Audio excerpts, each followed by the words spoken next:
less money paid down kids. But then he has mentioned some things that we never even thought of. The fact that you got to drop and change your clothes. The fact that the children, they go to school and the children become early. Even before, just as they cut the road, my husband and I could buy a big load of malt and a big load of sand. Right here. We used to park the car up by Mr. Mendes. You can have Oh God.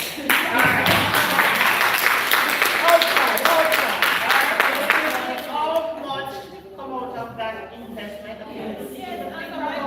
Your mental well-being, so that your children can go to school early. These are things that maybe you would not have readily identified.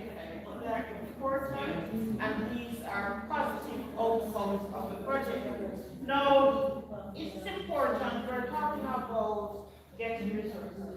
And so we're going to zero in on fraud. It is important that we understand that in our society, fraud occurs at every level, right? At the top, at the bottom, with different groups of persons. Where there is no actual fraud, right, being committed, it is also important for us to identify those circumstances under which fraud can occur. So you may not see it, but it's important that you know that it can happen so that you have strategies to mitigate it, to prevent it, right? So we are not saying it's going to happen, but what can we do to reduce, or make sure persons will commit fraud? And it is also to look at when we are talking about equipment, and so on, what can we put in place in our schools, in our communities, and so on, to prevent it from happening. So what are some good practices that we can have in terms of managing our equipment that we get from people? Because some of these, over the years, and I've been at visited schools, and they got chairs, and when we go for the audit department, we come down the chairs, sometimes teachers have them at their school with their own carriers from the school. They're not saying it's stolen because I suppose by September everything back. But that's not what it was meant for. That's right. So rather than say, what can we do?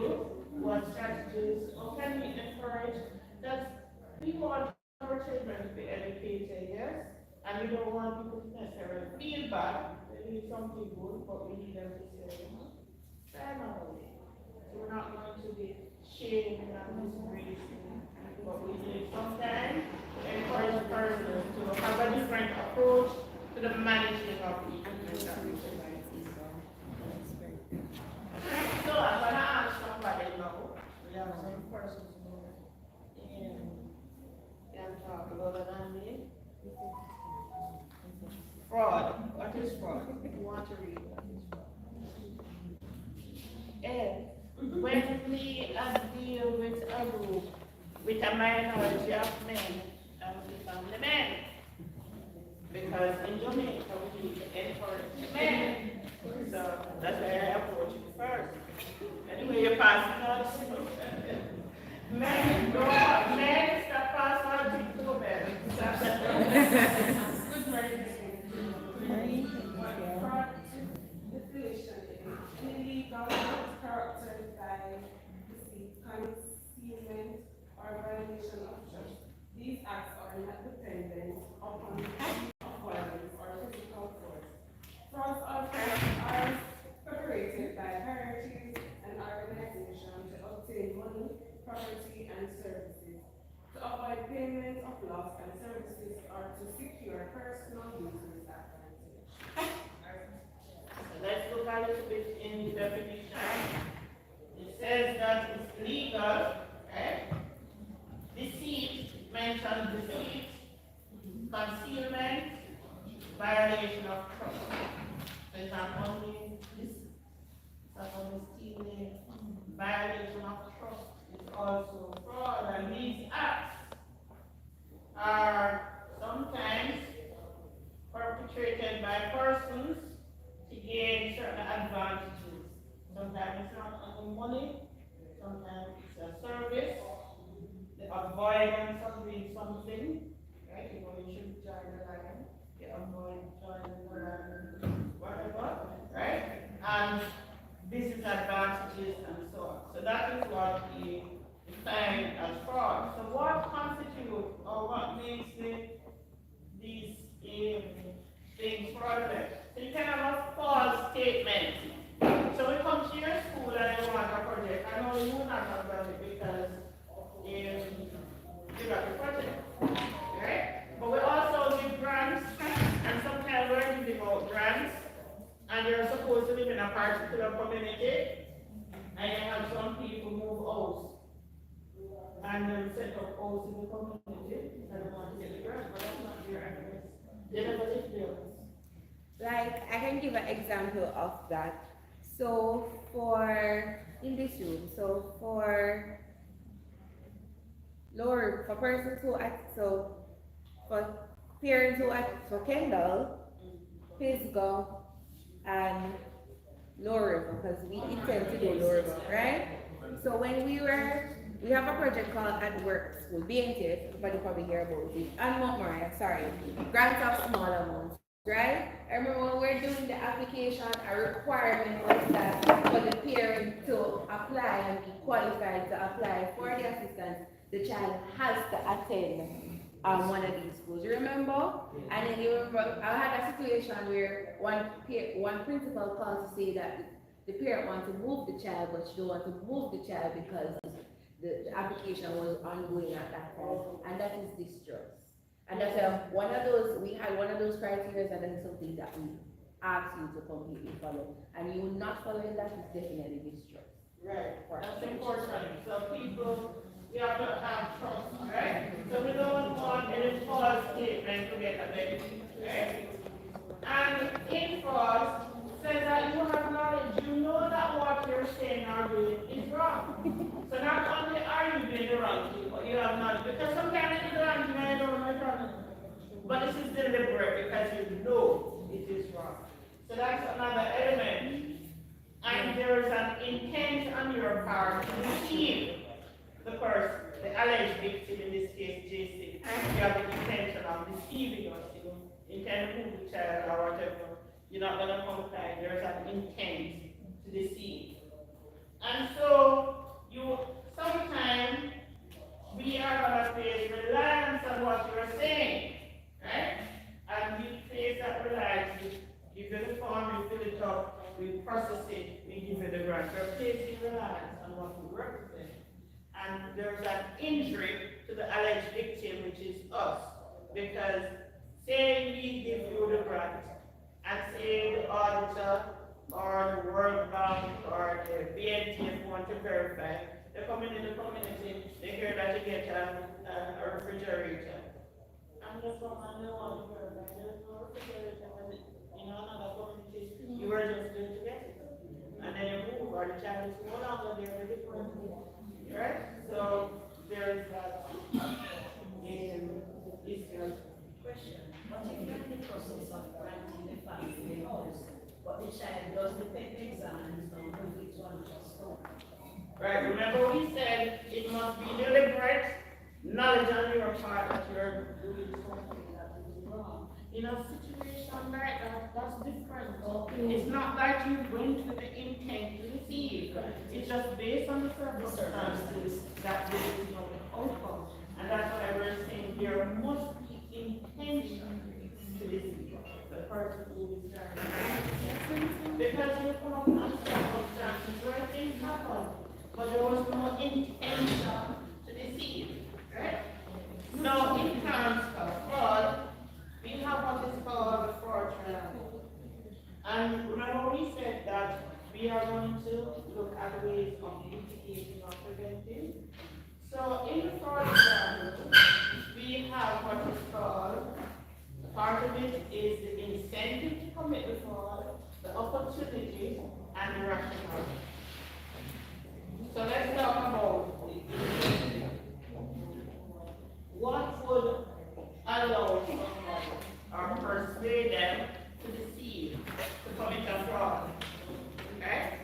Sometimes it's for monetary gain. Right? Or you want to get an opportunity. So it could be an incentive or pressure on you. And you look at that case when you are through. So there is an incentive. Or, if as an auditor, I remember, not at JSIF, visiting some schools, and I remember, we had programs for teachers where they used to provide lunches and collect the money and money after they over. There were situations where that money was used to maybe teach a new classes. Can't do work, they need the glasses, and come sometimes the teacher borrowed money. They didn't steal it, they rationalized it, they didn't steal it, they were paid back. Right? So maybe by the end of the term, the money goes back. But when the auditor comes, the money is not there, but they're going to say, there's this need, that can't even work. So these are real situations, these are happen. But there must be an opportunity to commit it. So, if you have a maintenance committee and you're raising funds and you don't bank it every day or every week, there's going to be an opportunity for you to borrow that money. What happens if after an event you have a policy and you say all the money collected, we're going to bank it first business?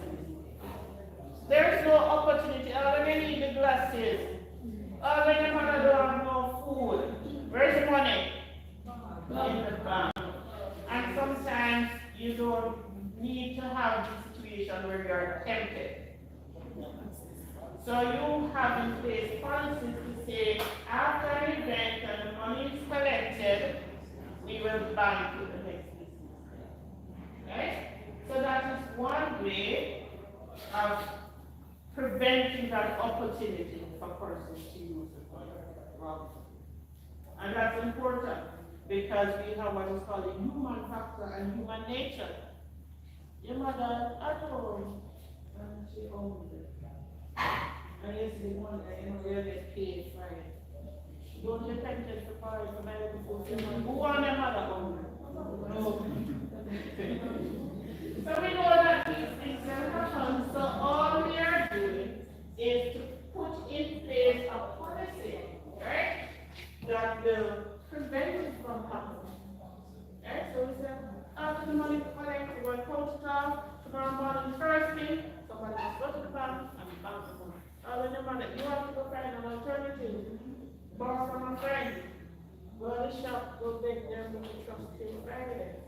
But if the money is there already, there is an opportunity. So you can check out and say, I use it and replace it.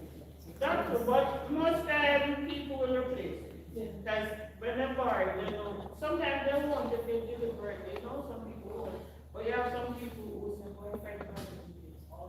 But what happens if you're going to know the teacher, policeman, and what happens if you just leave, you're not going to get the opportunity to replace it. Nobody has been quite to say, and my head and then say, Lord, Miss Brown was a thief, look how the money is taken. No, but can I ask a Because question? they drop down before they decide they're not. Can I ask a question? So if you have a committee and I borrow the money, you have other persons that are on the committee, so that the secretary would have known that the money was there and the treasurer would have borrowed, because I can just go and take the money and borrow it and the secretary don't know. Right, but we're going to talk about fraud. In a lot of instances, you have collusion. So everybody knows about it, and sometimes you borrow it and let them some, so you can have collusion. That is what? That's what a borrow at a thief. But unlike a thief, you should be detected. In this case, borrowing is stealing it. It's not yours. So why ever use it for your business? Okay? So what we're saying is these are motivations. And we can rationalize it and say, boy, take out the money out maintenance in fund, but we was working on Friday, coming in Friday. My mother was so sick or so hungry. So you rationalize a bit, right? But it is still fraud. And so these are the motivations to commit fraud. So some types of fraud, just gonna mention them. Asset misappropriation. What's another name for that? Asset misappropriation. Wait, wait. The key fit. It's the key. And then you have accounting fraud. So even in organization, and you're preparing the accounts, and some companies are under pressure, the stock price drop, they want to keep the shareholders, they falsify information to show that they're making a profit when maybe they're not making a profit. Right? So that's accounting fraud. Then you have corruption and bribery. And we have extortion, that's corruption. A lot of old ladies are scammed. People afraid to operate businesses in some community. Friday evening, somebody come and ready to collect extortion. You word misappropriation. I say misappropriation. Hey. They make what don't belong to you. So what is our, so for instance, you get the grant from the Ministry of Education and you get money for water, but there's a need to pay the internet bill and then you use the money for water to pay the internet bill, that is what it. But you're not supposed, No, you're not supposed to, Right. but we are, it is called misappropriation. Yeah. So misappropriation, but when you use it to pay the same school. I know, Then you know. I know, because I tell you, I understand misappropriation, Right. is just what I mean. I know you're a principal and I know school situation because I associate with people who, you put money in for the school, right? You have money for, depending on the level of the school, you have money for salaries. You make one amount for salary, then you have a general administrative account, but you get money for different purposes. Yes. And sometimes I said, one thing is okay, but don't go much allocated for payment of water. By that principles, sometimes move that one of them money to pay the right, they don't move the money. Yes, and it's For what they do. misappropriation. But I don't know, it's not a problem because the ministry don't want to do it. They don't want to write it up. But at the same time, they're supposed to use the money for what they said. Because, right, but it's a very tricky situation that school administration is. Because how are you going to manage that situation? And the secretary of the bank, you put the money in the bank, you cannot take the money to do your business. Like you go about and put money and no money. Alright, let's hear our example. One other one that is We're gonna follow. Yeah. What we say. One of the ones that is giving the principals for some like that. right. So even though it changed, you can document it and inform them through the education of Get their permission. to get their permission. From the financial planning. Okay. Alright, so let's move on to money laundering.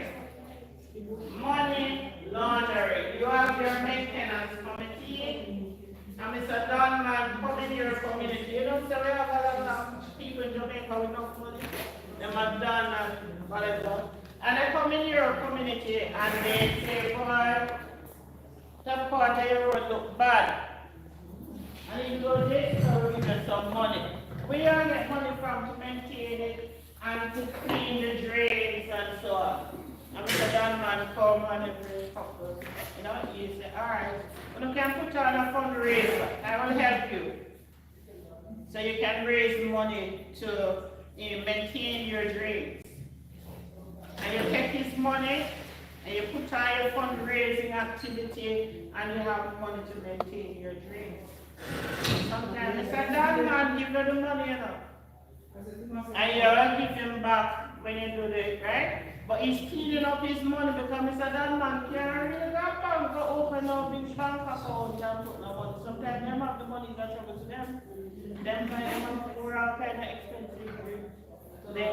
not sure where the money, but he wants a legitimate way, somewhere of legitimizing his money. So even though you say, but we're a small community, persons will still use you for money laundering. Right? So you never look at this from their house.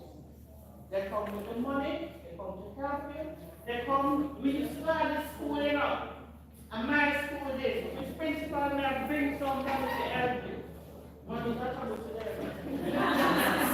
They don't know if the money can't go back, and my daughter, so you still have to be careful that these things can happen. Okay?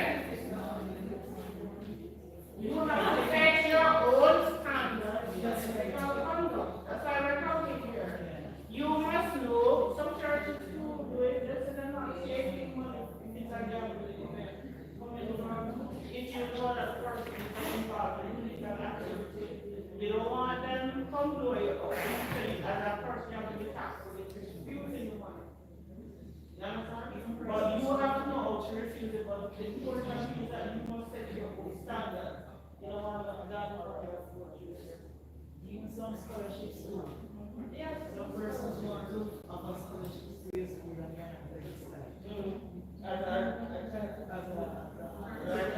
As a charity. Right. So you have to be careful because you mustn't, you have, as I said to you, everybody's standard different. You must set your own standard for your family because you cannot want to do with your family. You must set your own standard. I'm not going to tell you what standard you're going to set. I'm not going to prescribe it. I'm only going to say to you that you're to set your own standard for ethical conduct. What one person will accept, another person says, no, that's not my standard. What one church accepts, another church says, no, and I'm accepting it. Everybody said no. We talk about IP infringement, counterfeit product. Sometimes on the news they hear that they go downtown and they have captured a whole heap of crops that say they're not crops, but they're not crops. You hear of that? Right, so IP infringement. So that's another way of committing fraud. Then you have, well, we spoke about scamming and how persons justify that to then steal your mother and the father. Then the mother and father, our grandfather. But the mother said, boy, they didn't steal my mother and the father, man said, yes, and I take my husband. Just justification of something that is legal and unethical. Alright, so those are the types of fraud, so we'll move on. We'll come to the case afterwards. So what happened? What happened if you are caught? Imprisonment. Sometimes you're given a probationary period, fines and other penalties. Sometimes, as in the case of JSIF, we have administration. We have to repay the money. We provide you with equipment. Remember one person got equipment and they sold it. They applied for the grant. We thought that they needed the grant. They qualified for the grant, we gave them the grant. And sell the things. And the person has had to make arrangements to pay back the money. And that's not the purpose of giving it to you. Give it to you, you say you in the school, the equipment, give it to you. It's to serve the institution. We don't want to sell it, right? And get the money. So if they sell it, I will come on and I will tell them, somebody has to go pay back. You don't think so? And so other forms of legal action can be taken. But from our perspective, we're making sure that you repay, or maybe it could happen that you never get another grant. So when we give you things and then you turn around and sell it. That's not right. So those are some consequences of fraud. So now let's look at who you think commit the most fraud. Look up there, who commit the most fraud? You think it's true? Well, studies that have been done over the years, maybe changes, but right now it says that most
buy anything, it's there.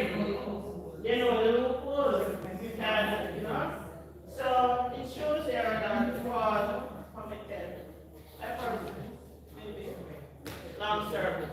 There was a situation in a bank in Jamaica, right? And this lady, she worked at the bank. I know people in England, I don't want to say bad about them, but sometimes they're not too okay with what is happening locally. They send the money to people bills. The same way they send the money to the bank, and I know the lady in the bank, and they say this, make sure this money going to this account and all that. So she was at the bank for many years, and 1 year the lady came to me, she went to the bank. Unfortunately, the lady was on leave because it was not really who don't take no vacation. She's the hardest worker and the longest serving. Right? When the lady said, boy, I want to see transactions on my phone, because she wasn't there, because normally she would have gone to her. But she wasn't there, so another officer to help. When they did the print off, the lady dropped. Gone. But if she was there, she would have showed her something. But they did not come to draw money, she was sending money. So, the people, sometimes you think they're very diligent and very dedicated, not saying that they are not, but you must have policies and procedures in place. One good policy that you take your vacation leave, right? Or you rotate services that are provided by another person to take over another time or whatever. So we need to have procedures in place. We're not saying that we don't appreciate dedicated service. We're not saying that we don't appreciate persons going over and beyond what their duties are, but we must still have procedures in place. Right? One such procedure is you can have rotation of functions, making sure persons take their vacation, and things like that. Those are important ways of preventing or detecting. We're not saying it happens, but we just put the procedures in place. Now, why do people commit fraud? For briefly about that, like I told you about the accounting fraud, corporate expression, one profit, one financial statement to show that we're profitable. We want substance abuse, right? People on cocaine or whatever, temptation to get money to do that. Gambling, and even the lotto and cash tax. That's gambling, isn't it? We talk about trivial, it's trivial, but you know, taking out that $1,000 and taking cash to buy a cash tax. That's probably committed to gamble. Maybe by the end of the day, they might have put it back, but it's still fraud, right? So gambling is a motivation. Sometimes your personal pressure, about food or medicine, and sometimes you just greedy. You want to have a particular lifestyle, and you're not willing to wait. If me work for 20 years and I drive a nice car, and you just work 5 or 10 years and you compare yourself to me. Not true. Why don't we wait till you're 20 years come? Right? And I have a lot of persons who are impatient. And even in our society, we tell our children, we take the time. We're not saying you must be ambitious. We don't say your school don't want to have the best technology. But if you can't afford it, you just can't afford it. Why you comparing fiscal with whatever, mobile? Mobile, maybe alumni association, and they get help. Right? Fiscal don't have that. What your lifestyle can compare, maybe your community and poor people. And poor, and a little bit poor. Help your poor people. And you can get this and know much more out of it. But you do your best, right? So sometimes it's lifestyle and just breathe. But why we have a fraud being committed. Now, in terms of how do we discover our persons who are involved, we have external persons outside the organization, maybe a supplier of the school supply, who collude with the cash, what we call the person at the school that much more. So we could have that. It can be a manager in an organization, no management staff, senior management, the biggest portion. Come again? Who is the person that commits the most fraud? So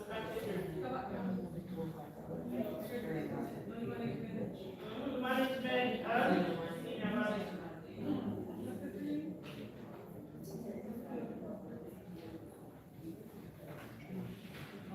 And how we detect the fraud, there are different ways of detecting the fraud. No matter, you see, I mean, audit management like a small percentage. Right? So we sometimes detect the fraud. Sometimes it is the controls that you put in place. So, for example, when you come to borrow this equipment from the principal of the sanitary, or when and say you have a fundraising event and you have tickets, they're numbered, and when you give, I know you do this when you give out the tickets for the barbecue, they're numbered, and you have a control sheet which gives you get 10 tickets, so you must get X amount of money. These are controls that you put in place, or she has to return tickets. So those are things to be called those internal controls. So that way you can detect if a ticket is missing, if you get money for something, you know. If the person for the equipment has signed for it, and then you can find it, you have a control, so you can say, this was the last person to borrow this particular equipment. Alright? So you put those in place in your schools. What if you gave $1,000, $100 to do something, and I said, well, 50 and you said we try to do it or else. And $100. Alright? I took out 50 and it was 75.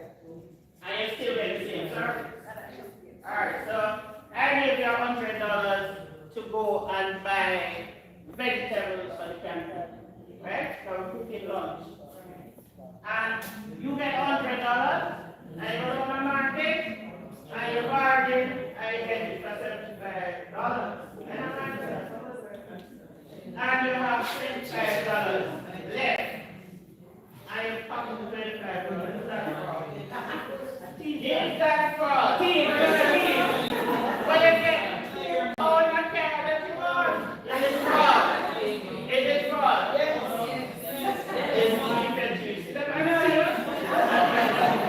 It's not that, it's not right rules here. It's not that you can get it on a carrot.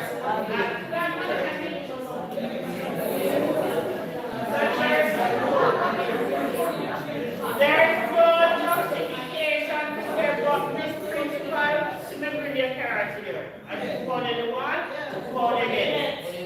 No, but you get changed, you get changed. You get changed. Her skill set. But we never agreed to pay for skill in the first place. We practice on something and become a lifestyle. You only have $1,000. That's why when you see a One carrot, one cabbage, and so on. And anything you can get it. Once we get my produce, you can get it. That's a different arrangement. You promise to pay for skill. But this third. But we never promise to pay.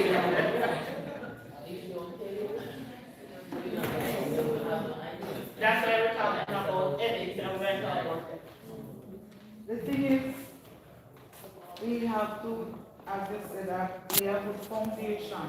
Because if we practice certain things, it will continue with us through life. And it will come down on our children. Because the things that they see us do, we realize we are role models and they see us as the first role models. So exactly what she's saying, that is so. Certain things if we practice even in Christianity, if we don't break certain generational curse, it go over into the society. And as believers, it follows also over into our Christian life. We go over in a church, they put you in a treasury, I see a property we have. Alright, so thank you. So when we're making arrangements, and this brings us to the point, right? We must be clear. So when we are in our communities and we have our maintenance committees, we must be clear as to what is allowed. So we have our policies and our procedures. And if you had given that information to the person, told them, right, I have $1,000, and if you can get what I want, you as an incentive, because you're providing an incentive, you can keep the change. No problem with that, because you have an arrangement and an agreement. And that's different from the person just pocketing the change and using it for their own benefit. Right? Okay. Now let's look at this example. Sam Ralston was in charge of university parking lot. He was supposed to place a parking receipt on the dashboard of the car when he received cash from the driver, but he would often collect the cash and wave the driver in without a receipt, particularly for sporting events. The university considered it too expensive to have 2 employees handle parking, and it was difficult to count the paid vehicles in a lot because some cars were parked by university employees with passes. After several years, the university rotated Sam to another lot. An astute employee in the accounting office noticed that revenue collected from the lot seemed to increase after Sam's departure.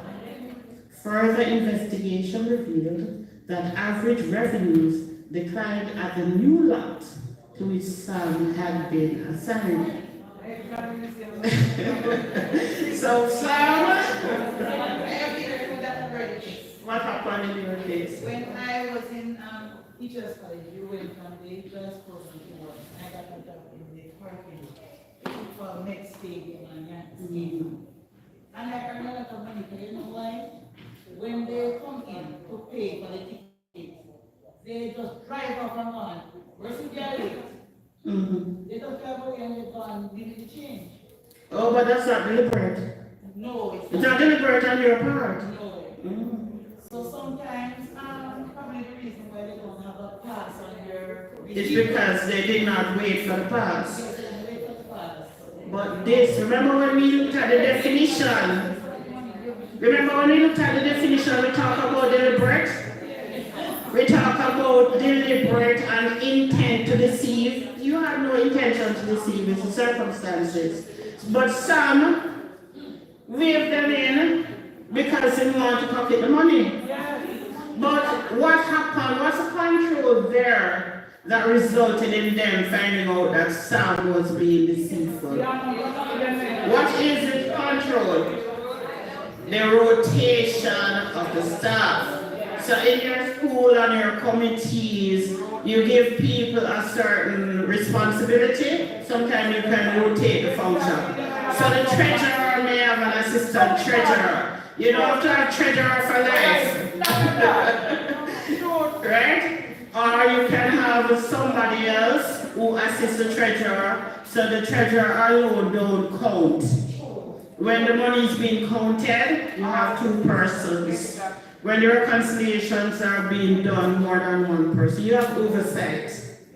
So you put in procedures that can, will not set them thief, don't make them figure like how people always think that auditor thinks that we are thief. No, but we are putting in procedures to minimize theft and corrupt activities. So we're not saying that the person is not a good worker and they will steal, but you said this meeting you will always count the money, but as of September, when you're counting it, I want this done and you to count it, just to make sure that, we're doing things properly. You have to be tactful when you're putting in these procedures. You don't want them to feel offended, but you must have a way of saying, we're going to rotate you next week, when we do the fundraising, you will give out the ticket, let the lady collect the money. But you have to be tactful, right? Because you have good persons working with you. You don't want to discourage them, so you be tactful, but you put in procedures to minimize their occurrences. Now, this one happened in Jamaica, large fraud case before we move on to ethics. So a St. James man who is accused of defrauding his former company of approximately $169,000 worth of petrol was offered bail when he appeared in the Montego Bay Resident Magistrate's Court on Tuesday. 36-year-old Robert Mitchell of a Liverpool address is charged with fraud in which it is alleged that he took the petrol without his company's authority while he was employed as a driver. According to the allegations, between October 28 and November 9, 2014, Mitchell went on sick leave, but during that time he took petrol from a service station in the name of his company, valued at $169,000, without company's knowledge. On Tuesday, when the matter was brought before the presiding magistrate, Carolyn Tai, it was disclosed that Mitchell had already begun arrangements to repay his former employer. No, this is 2014. When was the sick leave? How many days? Roughly. Less than 2 weeks, right? And you use $169,000, I guess? There's no way that you could have utilized so much gas, right? Where you put it in? So, that's another way. So what should have happened? What is the control? Because we are looking at controls and procedures. What should you have done? You have your driver, the schools have drivers, some of them because they have buses. They employ the sick. And you have an arrangement for them to get gas on the school's behalf. What, you know that person is sick, what should you have said or what should you have done? What control can you put in place? Right? Right. Or you collecting before you go off, right? A temporary bar on it so it cannot be used. So we are talking about procedures to minimize fraud. So in everything that we do, we're not saying person is going to steal, but we must look at procedures that can minimize the occurrence of fraud. And so those are two examples. We now move on to ethics quickly. Ethics. And we see these words, but what is ethics? Ethics is your principles or your values, right? And we're going to talk about unethical conduct. Now, you have an authority, whether you are in the CBO, you're the president, you're the treasurer, you're the principal, you're the senior teacher, you're the VP, right? So, do you use your authority or office for personal gain? Accepting and requesting anything of material value from any individual that you can obtain and benefit from? Some people give space in a high school, traditional high school, and collect money. Yeah, that's unethical, right? Yeah. But you have all kinds of means of gaining an advantage in an unethical way. But what it is saying is that you must set your own standards. You must have your own values. So what will appear unethical, other persons may brush it off, but you have to set your own standards, right? So what are some of these principles that you should have? Honesty. So honesty is one of the ethical principles. You must be fair. I've heard that. I'm talking about principles, I'm talking about community leaders. You have to be fair. I don't know if it happens now, but sometimes work, when I was a child, I used to do all Christmas work and whatever. Or you maintain your road, and you have how many stretch a road and people need to come and do work. You have to be fair. You can't be giving some set of people and not giving others. You can't be approving some sick leave and not approving others. You can't approve some people, principal approve some figure leave and some people that could apply 10 times and not approving them or recommending them. So we're asking for fairness. We must be good leaders. And good leaders set good examples. Right? Good leaders of our institutions in our communities. So leadership is important. Integrity. You have to strive, right, to maintain good integrity. So people can say, yes, Miss Lady is a good lady. No, she wouldn't do that. Right? So integrity is important. And you must have compassion.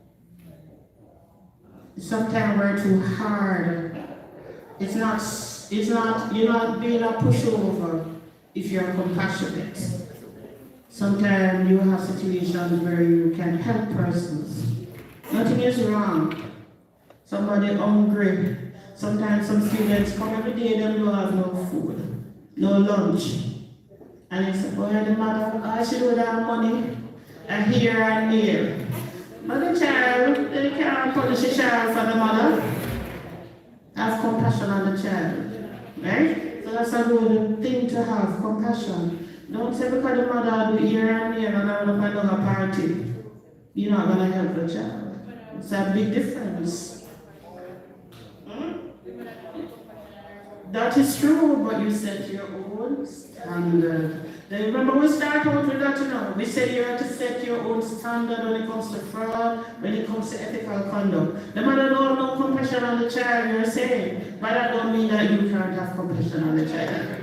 Yeah, the mother or the man said, every day you come at the canteen, you want me to give you free food and your mother run up and down. Now the mother don't have compassion, but that don't prevent you from having compassion. So those are ethical principles. Respect. Respect each other. Right? You teach, you are in the community. No matter how low the standard of the person within your community, they are part of your community. Respect them, they will respect you. Children are small, they can't influence and give you no benefit, but you respect them. Right? Not because they are young, you speak with them, show them respect, they respect you. We consider also our social responsibility. And we spoke about the environment. We talk about environmental concerns. That's one new thing that has been added when we talk about ethics. They have added environmental concerns because it's a topical issue now. You must make sure that you recycle, reuse or not. All of those, so the ethical concerns are important. You have to be law-abiding. You are to be loyal. Loyalty is important. You know, some people, they work with their school and they cuss the school behind your back. No, Miss Principal, we have principals in here. You have some teacher. This is the worst place. Them wicked up there, see? And the school this, you can't work with the school and cuss the school. Not true. You should know that. Top part of the worst community. But you live there. So loyalty is important. You should be trying to uplift your community. Don't cuss it. Use your school. If you never have the job, you wouldn't get no pay. Your children can benefit. So when you come to St. Pisca, jump on the committee, jump on the maintenance committee, what can I do to assist? Right? You cannot get benefiting from somewhere in St. Pisca. Right? So we have to be loyal. Alright, so look at this situation and tell me what you think. So I'm not going to read for you this time. You're going to read it and tell me what you think. Anybody? Alright, say like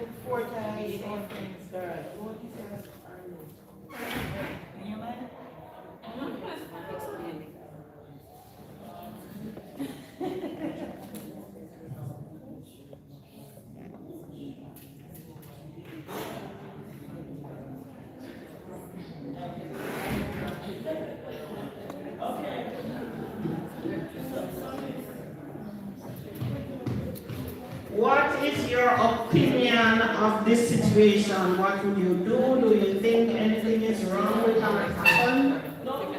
Nothing wrong? No, Why? Tell me why you think nothing wrong. because, This time, listen, why you think nothing wrong? Because maybe you have a different opinion. okay, because he said he took for tire. Or say he was asking 35 apiece. He said, I need to step away a bit. I asked him to watch them for me. He said, sure, he said. But just in case, Alfred, let's come. How low are you willing to go? Try for more, but I will accept 20 each. So, me I buy all of them for $20 and the $35. So me buy it for $20 and then maybe people will sell it back for $50. So the difference from that, I got the benefit. Who got the benefit? I want to know who got the benefit. The friend. The friend, you don't think anything is wrong with that? Alright, somebody else's opinion. Tell me why you think. That's because the gentleman who brought the tires, he wanted more. He said, try for more, but I will accept 20. That's worst case scenario, I will accept 20. And he left because he was distracted. And this gentleman took advantage of the situation. He himself took all the tires and put $20. And then I think that the person will go back to sell it for more. It's unfair. So how many person says it's unfair? Put up your hand if you say it's unfair. I tend to agree with you.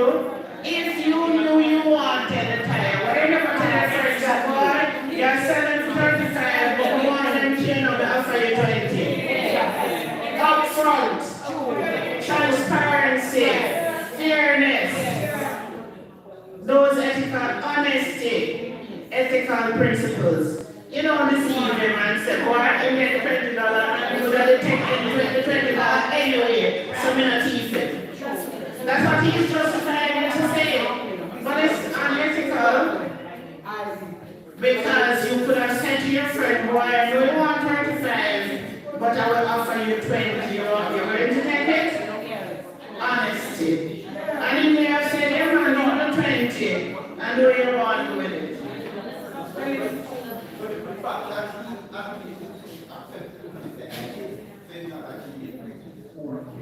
No, you want up to it, but he didn't say from the beginning that he wanted it. No? He stepped away expecting that you, his friend, will try to get the best price for him. That's why he stepped away here. He's expecting the friend to be loyal and get the best price for him. And you know what I'm saying. We're not going to agree on this one. Let's move to the other one. In Europe, a woman was near death from a specific type of cancer. There was one drug that the doctors thought might save her life. It was a form of radium that a druggist in the same town had recently discovered. The drug was expensive to make, but the druggist was charging 10 times what the drug cost him to make. He paid $200 for the radium, but was charging $2,000 for a small dose of the drug. The sick woman's husband, Heinz, went to everyone he knew to borrow the money, but he could only get together around $1,000, which is half the cost of the drug. He told the druggist that his wife was dying and asked him to sell it cheaper to him or let him pay later, but the druggist said no. I discovered the drug and I'm going to make money from it. So I got desperate and broke into the man's store to steal the drug. Now, what the men are here, the men are represented. Let's come over here. What would you have done? Put together what you have done.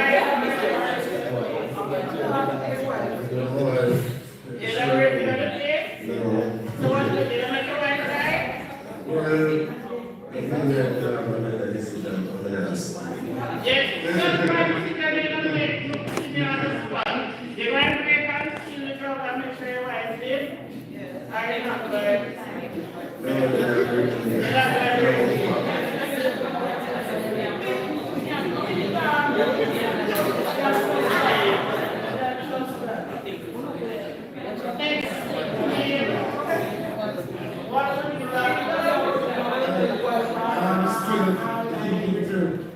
I'm still thinking it through on that.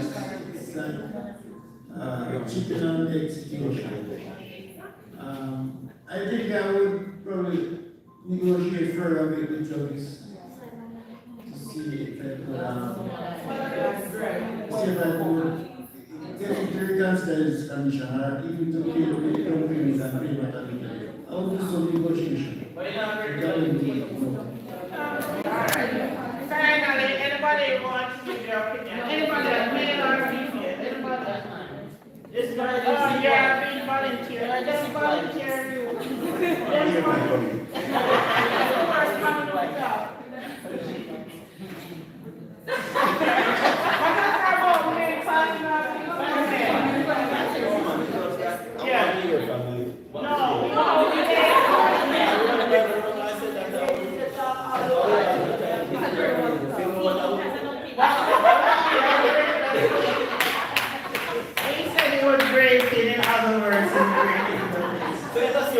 So what's very frustrating in this case is that sometimes when it comes to your values, it's a very hard decision.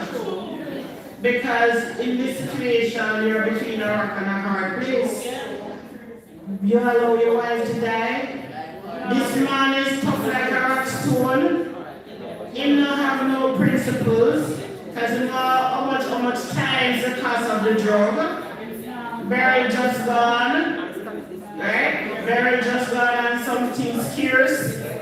And it costs you build up your field and you plant your crop and it costs you $10 a pound to plant and bring back. And you go to the coronation and you say, boy, after nobody not have no yam, me want to have yam for top quarter. And no man just don't have yam. You stay all these years when we have butter with the yam. And when you set a price, which you call price gorging, right? But as we said before, we must set our own standards for ethical behavior. So Miss Mary, although I go to coronation and if one man, I don't know what the retaliation is, but I noticed if I'm at one place and them say $200 a pound for cabbage, I could have walked to the food drop off. And the same 200, so I don't know how you set your own standards. Because maybe if the other person say 150 after me gone, they're going to kill her.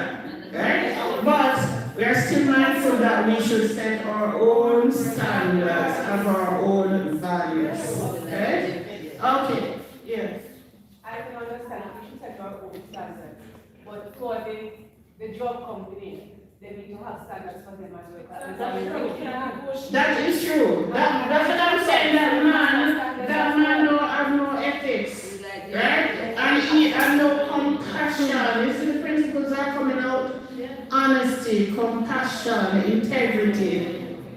Him see the man wife dying, and the man is desperate. They can have no mercy, right? So they must have standards. I know even, I don't want to talk bad about our pharmacists and so on, but I had to buy something from one, like you have people who provide the pharmacies with drugs, and sometimes they buy, and it was almost half the cost of what the pharmacy was charging.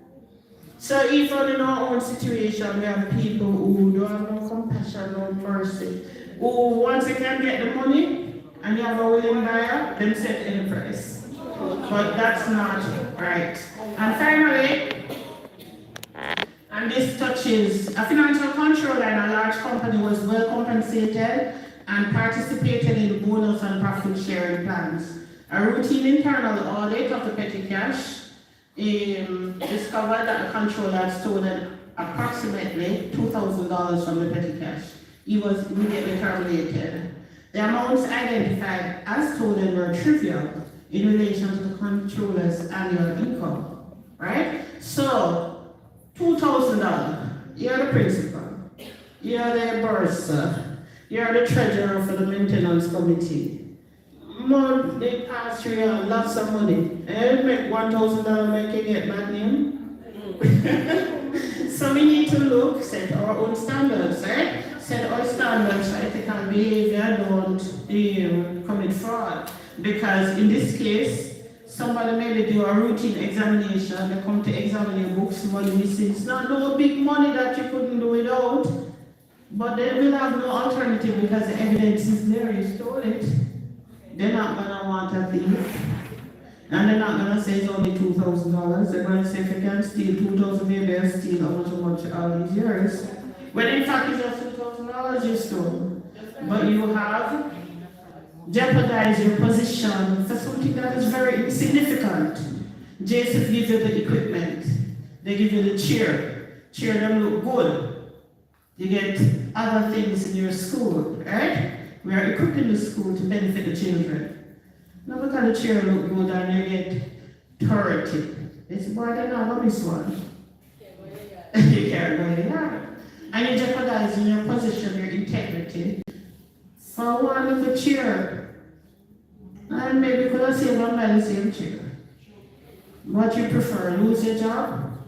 Right? So sometimes we have to think about these things. It's not worth it. You give the equipment, you protect the equipment, you care the equipment. When we come to inspect, you can account for what we have given to you. Alright, so wrapping up, finally, conflict of interest.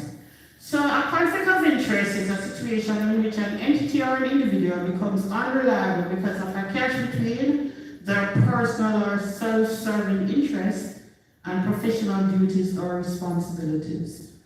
So you are on the maintenance committee, you are providing maintenance in the community, you have to do fundraising, you need somebody to provide food for the fundraising activity, but you know your sister, your brother, they can't cook, but you want them benefit.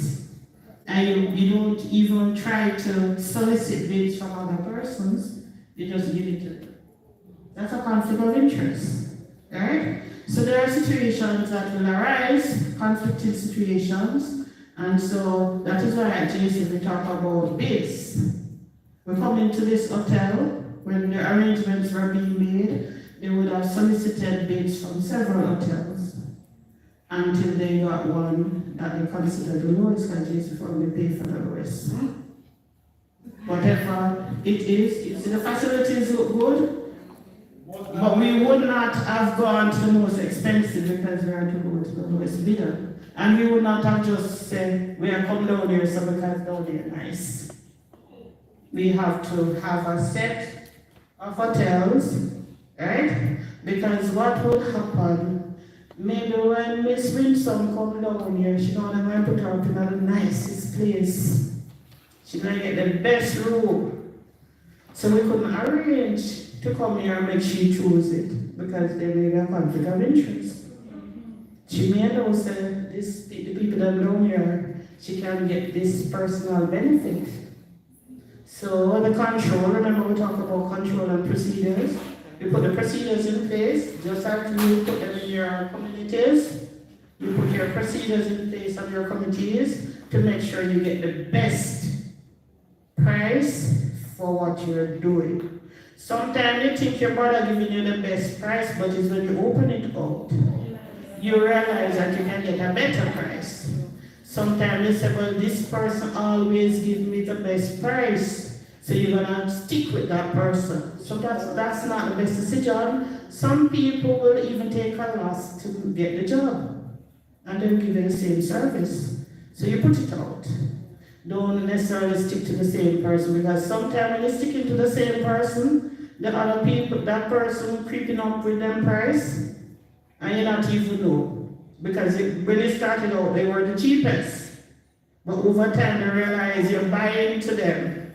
So they take time, hike it up, and you're still going back to them. And you don't even know that you're not getting the cheapest.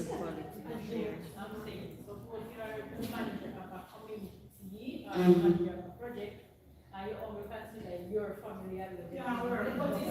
That's conflict of interest.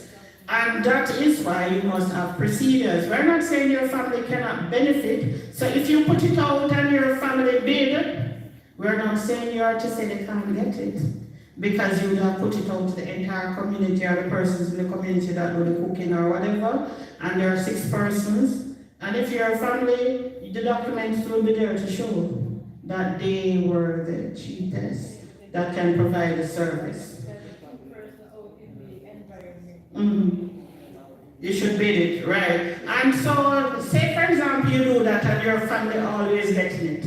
And the people them on the committee say, because Miss James them on the committee if your family always a cook. And then the committee bias. Because them always have Miss James cooking. You can have the opening in public. You can say, come and look at the documents. Miss James always gives us the cheapest price. So you have something to show. But if you did not do that, then the slander and say Miss James always a give her friend. Miss James always a give her brother. But you have no document to show. You understand? That's why procedures are important. Nepotism, right, when you always give them it. So your friends are your company. But we're not saying that your friends are your company cannot benefit, or members in your community cannot benefit, but your documentation and your procedures should be in place. Alright, so that's conflict of interest. So we talk about that, so we can move on.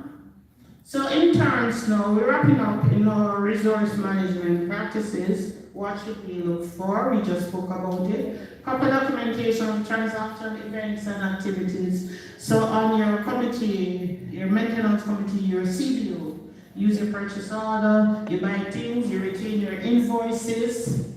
If it's a contract, like for the road projects and so on, for the schools, you have the contract documents, right? And if you're doing projects that require time, you can have a timesheet, people sign in, sign out. So those are some documents that are important. You should have procedures for receival of goods. So when deliveries are made, then you have a document that is signed off on. Even with equipment, if you're purchasing equipment, you're getting equipment. For the schools, I know that when the chairs, desk, and so on, principal check and sign off, count them off. When we come to audit, we'll see documents, you got 30. If one is damaged, you make a notation. So we are aware. But when we come, we don't say 29, we say but one day damaged.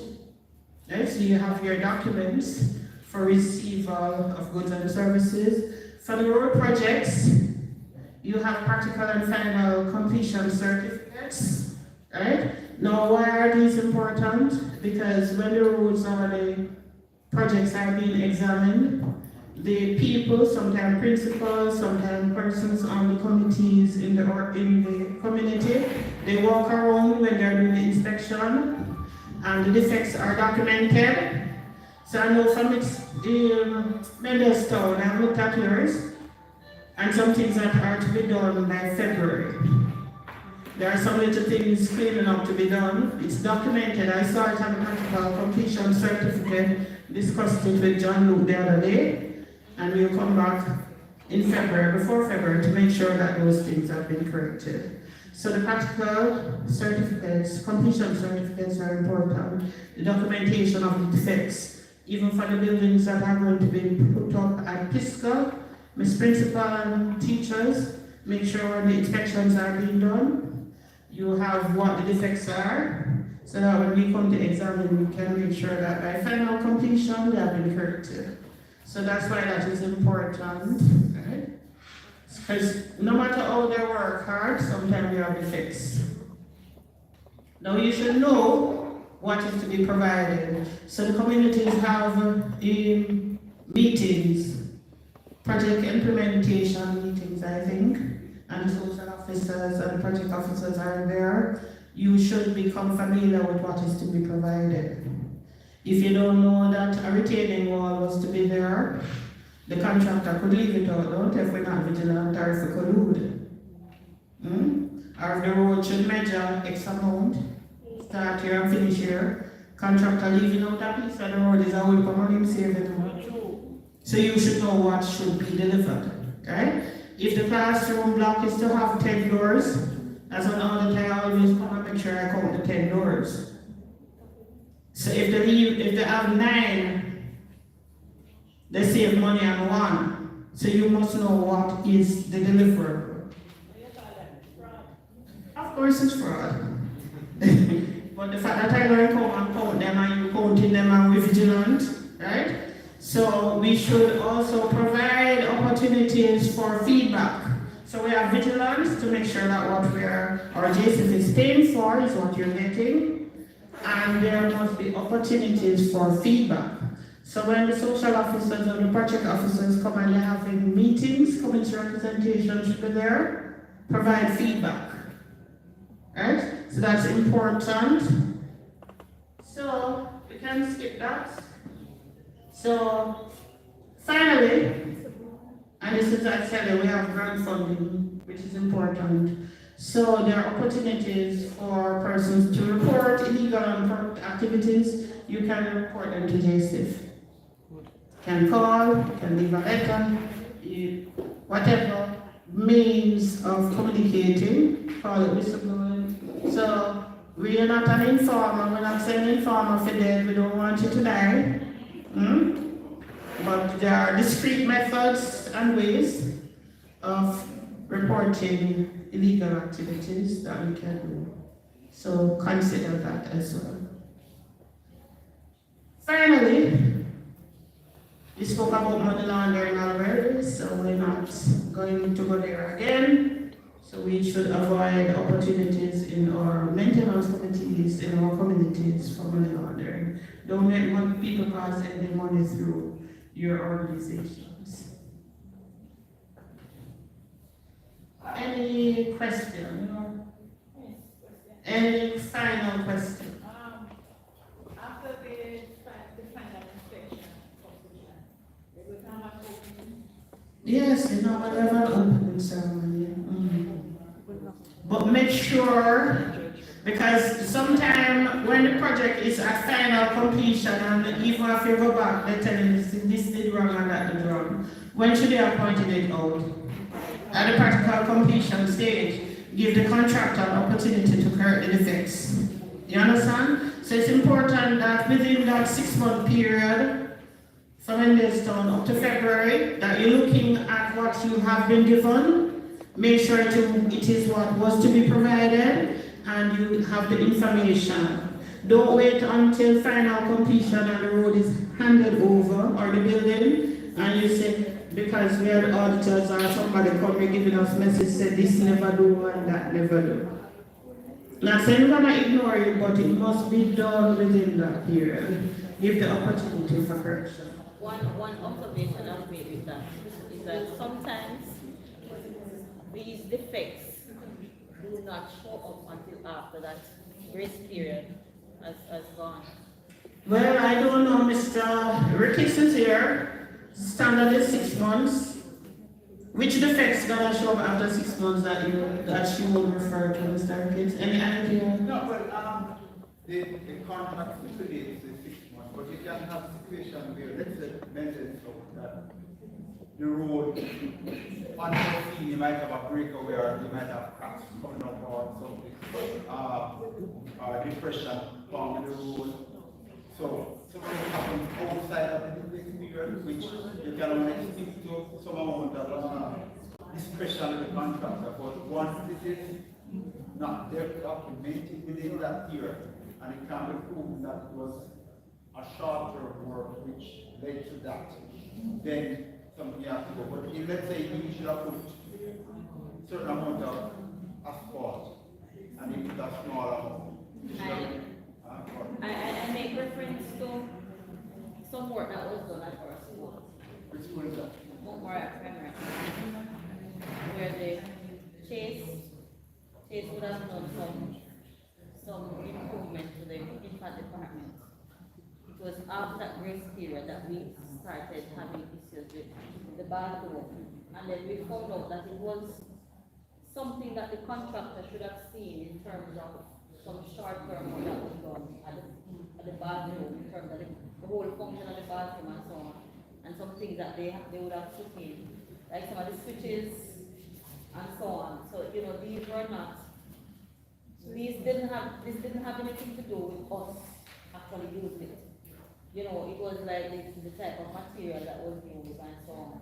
Things not really appropriate that we would not have known as persons that on staff. So due diligence should have been taken by the person who are signing on to it, Yes. the consultant, in particular.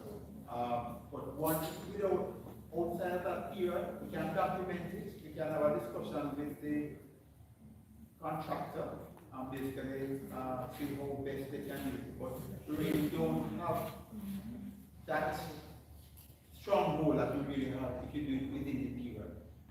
Come like what I don't if you have time to protest, after the 30 minutes protest, even if it's short, after that, you really have eaten up your rights and stuff. So we don't want you to reach to that point where we play on their discretion. So we want for you to document and be thorough at the practical completion, as Mr. Perry has indicated that we have all the check balances done there, so we can identify the issues. One thing for sure is that the training that we would have gotten on in terms of maintenance. The maintenance, yes. What to look for will be better. Yeah, you're better informed. Right. All right, thank you. And just to say that sometimes, remember I said that you should know, if you're purchasing something, you have to know the specifications, right? You're going to purchase something, you should know what you are purchasing and then what is delivered. You match it to what you purchased to make sure you get what you purchase. It's the same thing because sometimes when we go to the communities, they are saying, but we didn't need a door right there, sir. But it's not in the bills of quantity. It was not one of the deliverables. Sometimes you just realize that you didn't need a door. But the contractor can't put in the door because there is no provision for the door. You get a road and you say, boy, yeah. Well, I almost said a drain because maybe it should have been there. But there is some, we don't want a couple more to go past Mr. Mendes' yard, right? Or to go whatever. But if it's not provided for, so that's why you must know the deliverables. And so when you're making and having those meetings, you at the appraisal stage, you know exactly what you're getting. So because plenty of time when we go to visit, you hear that, but we don't want a walkway there, so but it's not there, the money is there to do it, so it cannot be provided. Alright, from experience again, we know that persons who are working with this project at Mount Moriah would have known that pretty much this project should have been done round about the same time when JSIF was doing the upgrade for the infant department. However, a number of things prevented that. When Chase was doing it, well, what happened is that, for example, when Chase was finished, the person from the ministry came in to say that it cannot be approved as is because of we needed 2 more doors at the back, and so it would not be approved by the fire unit. But we know on site that if these doors are to be cut out, then we would have opened a floodgate for mud to be washed down during the rainy season and all of that. So I'm saying in terms of the collaboration. Right, at the appraisal stage and when the design is being done, be active participants in this, make your voices be heard, and give information to the persons who are facilitating those meetings. Don't wait until afterwards, because you're the persons who are using it, you're the persons who are familiar with the road, you know where the water normally truck and whatever. You, as community members, be a part, be integral to the process. That's all we're asking, and that's why we have the training, so you're better equipped as well. Look at what is going to be provided, give your feedback. I'm not saying, maybe it's ignored, I don't know, but you have the JSIF project officers, give your feedback to them and be an active participant in these projects. not only at the design and the implementation stage, but when you reach practical completion before final completion. So therefore, in summary, we're saying that resources are provided for the benefit of the communities and must be properly managed for best outcomes. Make sure you have your maintenance committee, your bushing, you do your fundraising to get your funds to do that ongoing. Plenty of time when we visit to the practical completion stage, we see that, or even you see a lot of debris. It don't take anything off you to voluntarily help clean up a drain or something or organize something. It's your road, right? So the further awareness is important, and we looked at that, and you should think about it in your decision making. Conflict of interest situations can exist. We should be mindful of those situations in which they can arise. And even the perception, remember I said sister get the contract, but she was really the lowest bidder. But even the perception of conflict of interest is sometimes detrimental. It breaks down your committees and people start talking bad about your committees. So your procedures should be in place, your documents should be in place, and you should try to avoid them, right? Ethical values are important and should be considered in your daily life as you strive to be better community members and beneficiaries of the grant funding. And ethical conduct can result in unwillingness of the funding agency to continue these programs. So make sure you're guided by integrity, transparency, all these principles, honesty, right? So ethical conduct is important. And as we said, you can utilize whatever method to report on ethical conduct. So, thank you for your participation. Really appreciated your participation, and all the best for the rest of the day.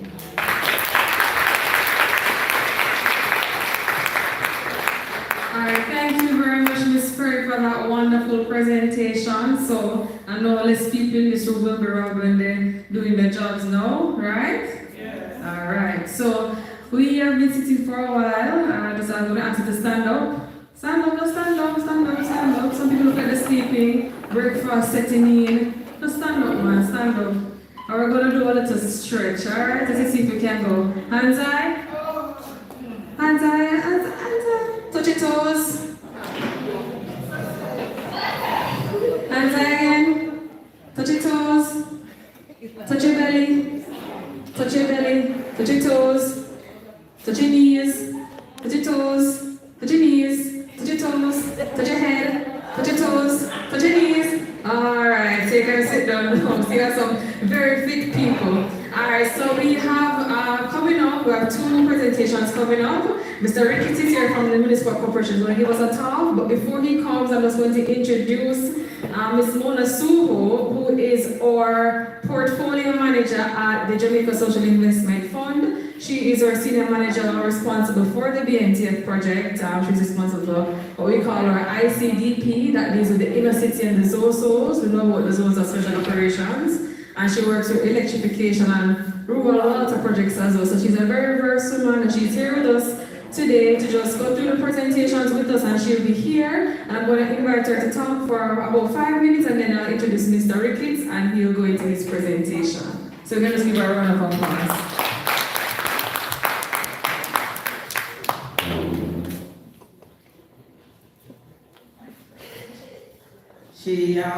Thank you very much, Renisha. She said 5 minutes, I'll do it in 3. All right, so I'm very happy that you're all here. I was told that it is 6 projects and 6 parishes, right? And that today you'll be focused for the length of the workshop on certainly transmitting knowledge and information and skills to allow you to improve your environmental, your disaster management, and your water, sanitation, and hygiene practices.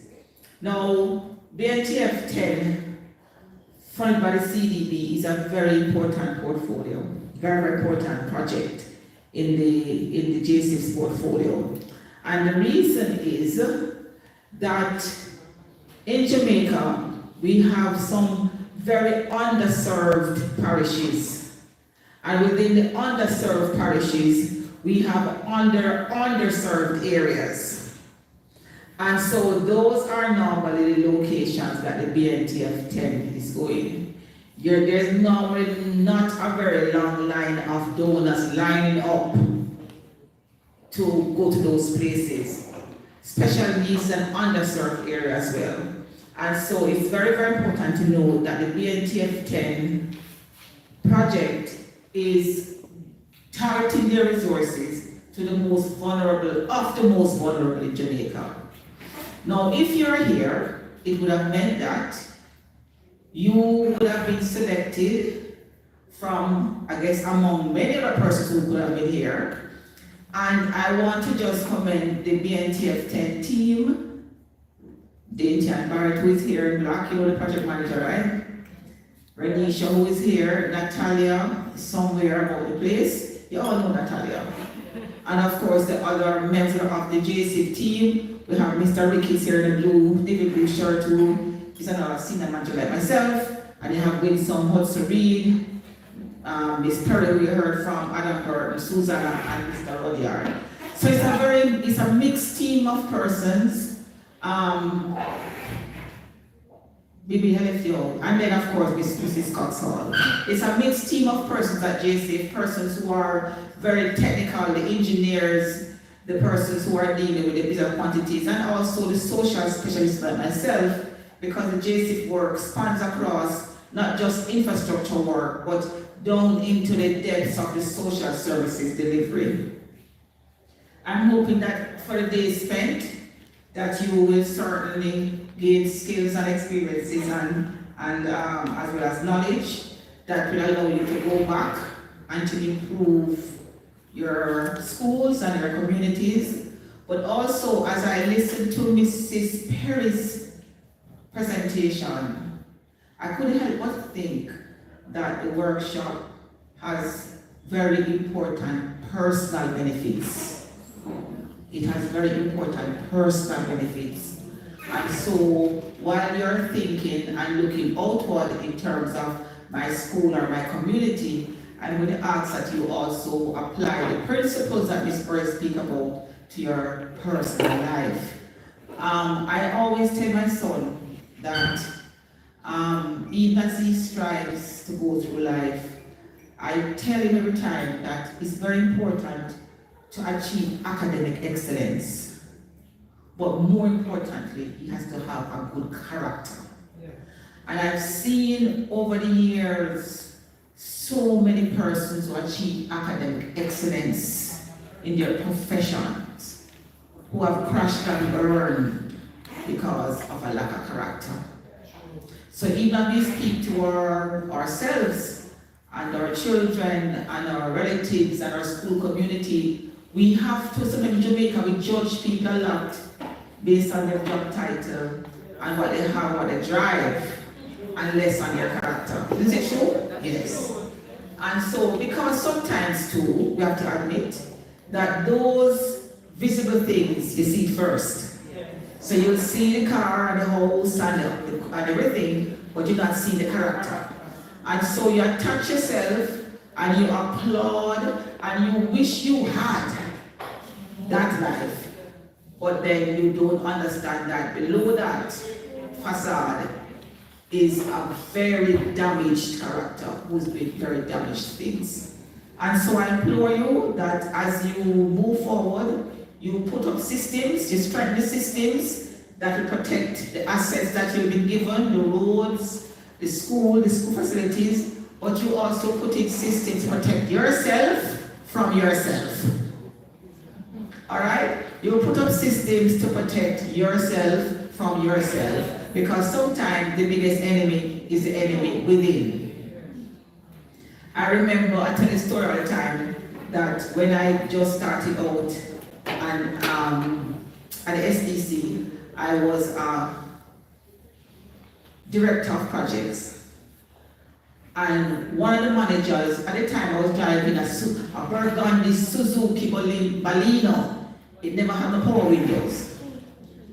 And at that time, RAV4 just came out.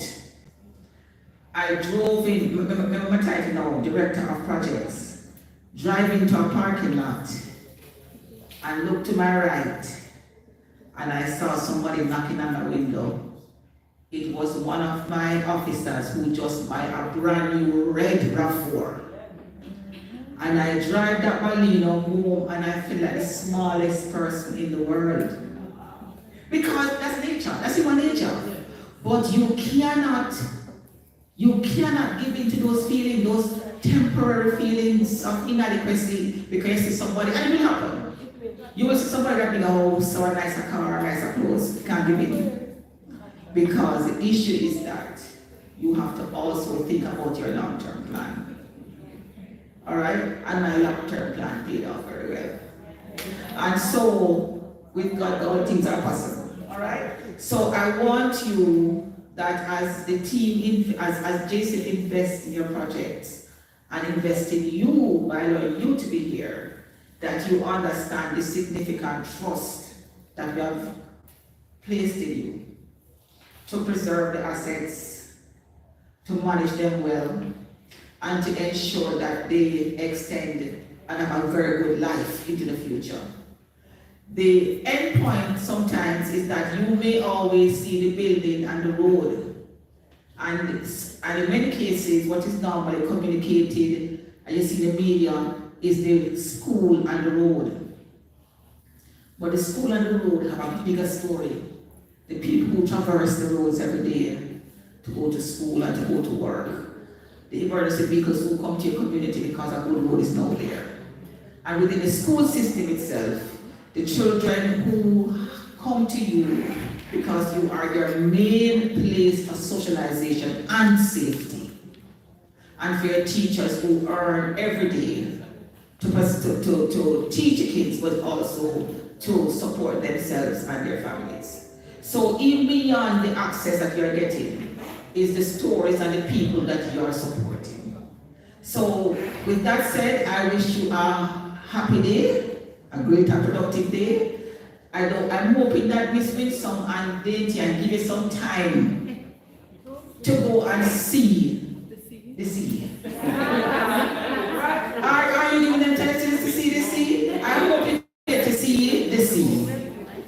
And I wish you, if you keep on walking straight, you'll see the sea. If you go too far, you're in Kingston. So the issue is that I hope you get to see the sea. And you have a wonderful day, and I will be here with you, and I look forward to meeting some of you individually. Thank you very much. All right, thank you everyone. I hope you get to see the sea as well. You can see, you can go out to the balcony there, and you can see it as well, and you get to see it. If your feet will get wet, that's another question that we can ask later. But if you do well and pay attention and get the material quickly, you can see the sea, right?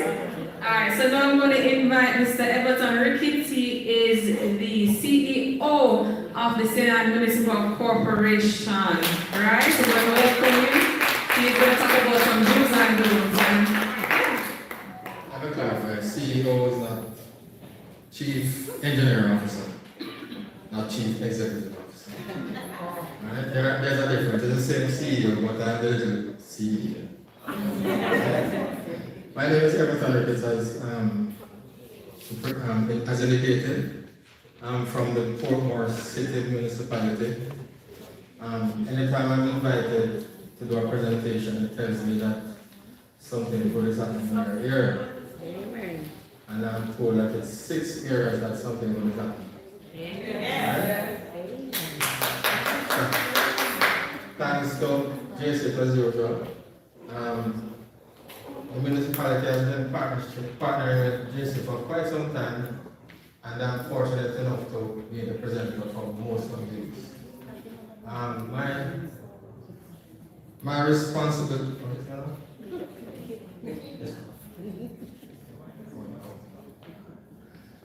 My responsibility this morning is to give you an insight of the municipality's role, fiscal road maintenance, and by extension, any infrastructure that is associated with the municipality.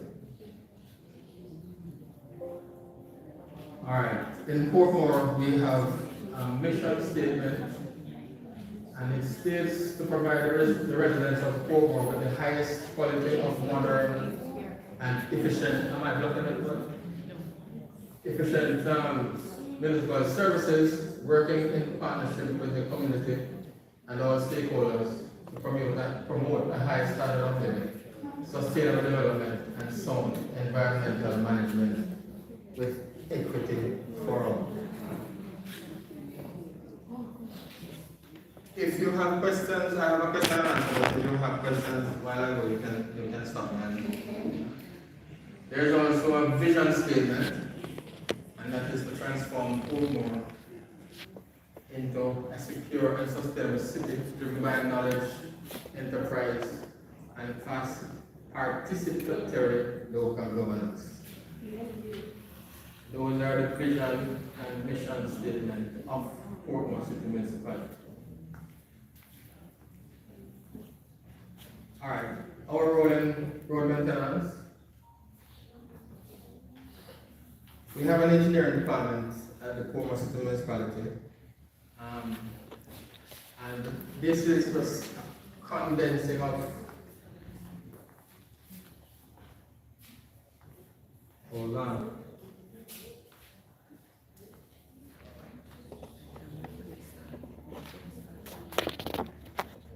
All right, I think that can go around, we'll go around with our presentations.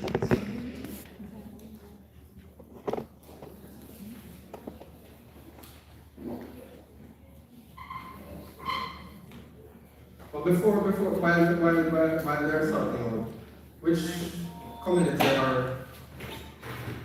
is present here today, based on what I'm hearing, I know there are some teachers, there are some principals.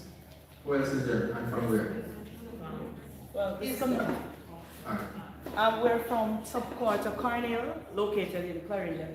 I'm from Clarendon as well. I know your face. Yeah, oh, okay. Yes. Alright, and you're from where? Frankfield. Manchester. So Manchester. Okay, that's not the one in Clarendon. And St. Elizabeth. Where's that again? St. Anne. Oh yes. I was a superintendent in St. Anne for a while. The middle table? Hanover. And Trelawney. And those are the representatives from JSIF-BNTF. Alright, we're back on track? Alright.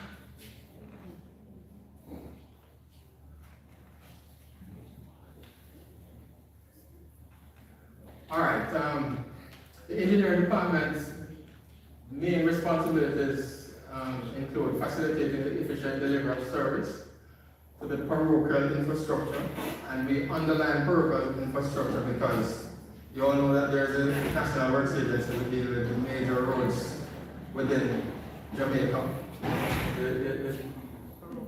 The municipality focuses on parochial roads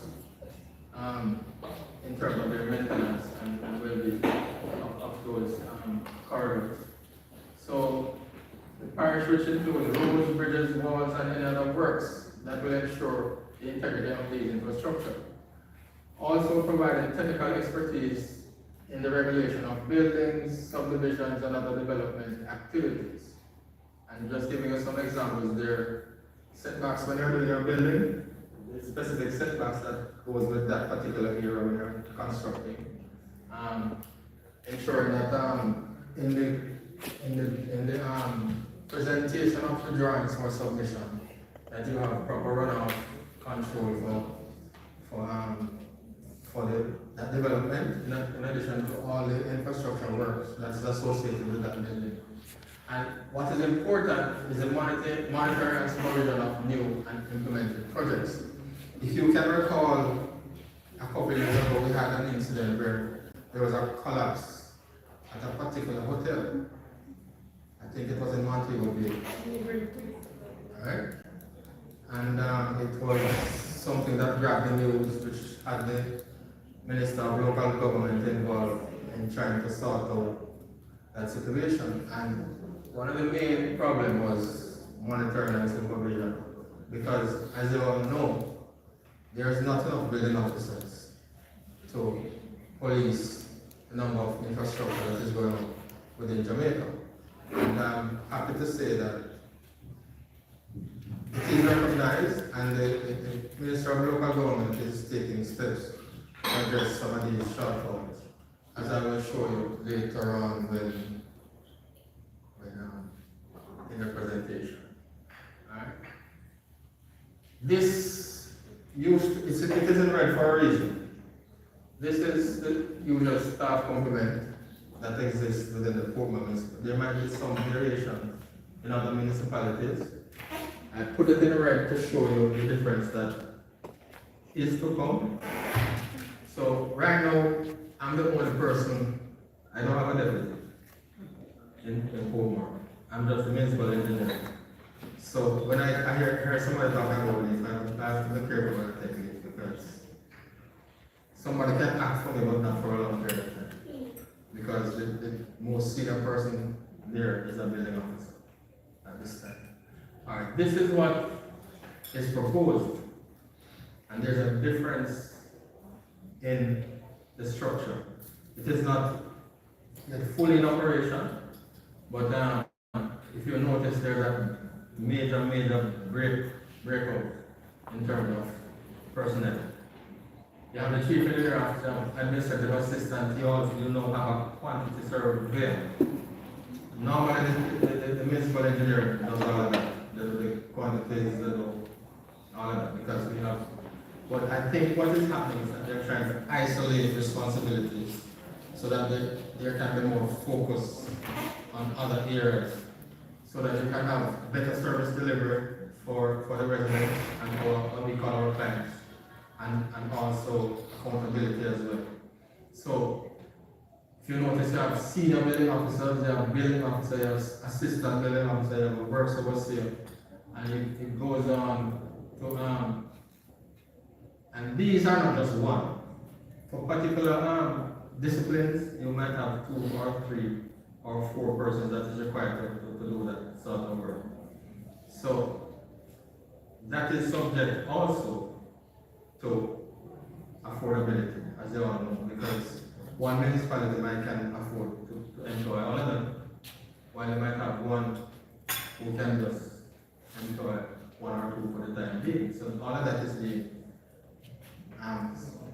thought and stretched out and by each municipality. Alright, so our team is responsible for infrastructure repair, and what we do, we assess what is required and the cost associated with repairs to infrastructure. That has been identified either by the engineering department, councillors, members of parliament, and in some instances as well, the residents of the divisions. Because you have residents writing from time to time pointing out deficiencies in their area, which is investigated by the engineering department, conveyed to the member of parliament or the councillors, and then estimates are requested, and if the funds are available, then the procurement process to execute these works is also done. So one of our responsibilities also is to ensure that contractors selected for projects are from the list of approved contractors. We can just say, all right, John Brown, we know you for a long time in construction, go and do the work. I will go to prison, and I don't know what prison is, and I don't intend to know what my way is. All right, so an approved list of contractors is at the municipalities, and whenever there's a job for roads or for bridges or whatever infrastructure there is, it's put to tender. There are various tender methods. You have public-private, you have what you call selective tendering, you have a whole host of them. But it depends. What drives that also is the cost of the work. Sometimes I think there is stipulation between $5 million, you select a tender, and between 10 and 15, and another one, or, you know, so it depends on the value of the contract.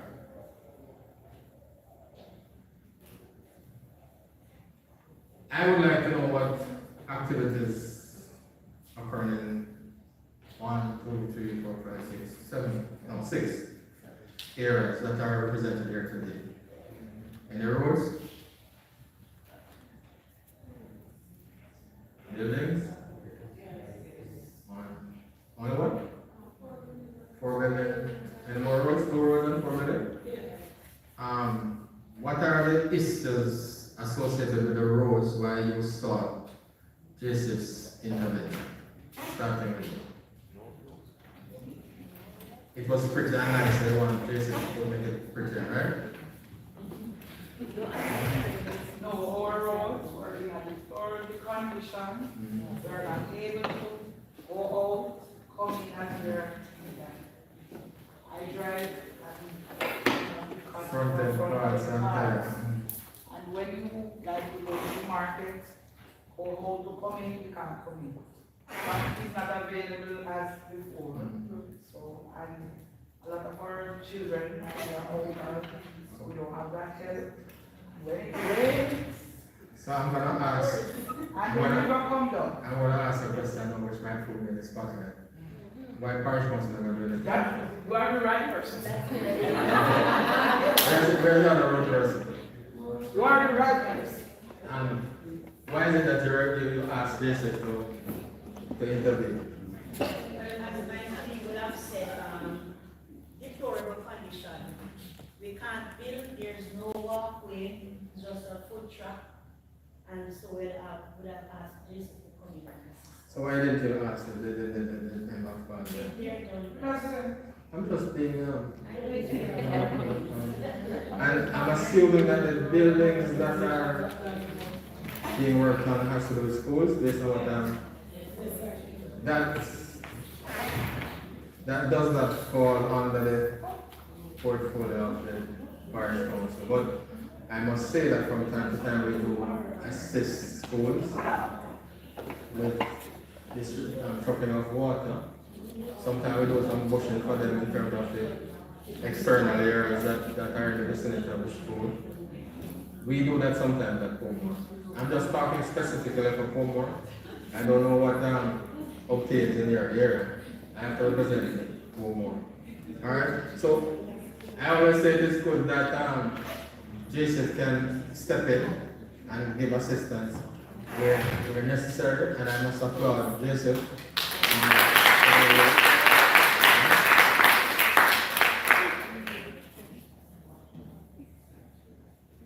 I'm just giving you some examples of what obtains in Pomor, some works that we have done, and we continue to do with the limited resources. As I go down further, I'll give an explanation as to the source of funds that comes within the municipality. So I just chose 4 areas that we work on between 23 and 24. All right, this is health and housing scheme that they were rehabilitating through. You have heard about, yes, ma'am. Just wanted to find out if that project is being done by JSIF or from the municipal corporation. It's, I'm sure you've heard about NHT 100 scheme that was launched by the Prime Minister. So the objective of that initiative is to repair scheme houses that have been in very deplorable conditions and were not handed over to the municipalities. So the drive is to get those in a particular condition so that they can be handed over to the municipalities so that we can maintain them. So this is one such project, and this is the waterfall division where we did a road that has to do with what we call it PRF, the Peripheral Revenue Fund, that comes to the municipality, distributed to the councillors for them to effect repairs or to do bushing or to do anything that is required. So we did a road in Waterford with that funding, and that is a continuation of it. This is part of the health of the water that I showed it. This is a part of the whole project, where we did all the steel roads that were in the global condition through the NHP. We went through the normal process of the tender process, and the contractor was selected, and they effected these repairs under the supervision of the municipality.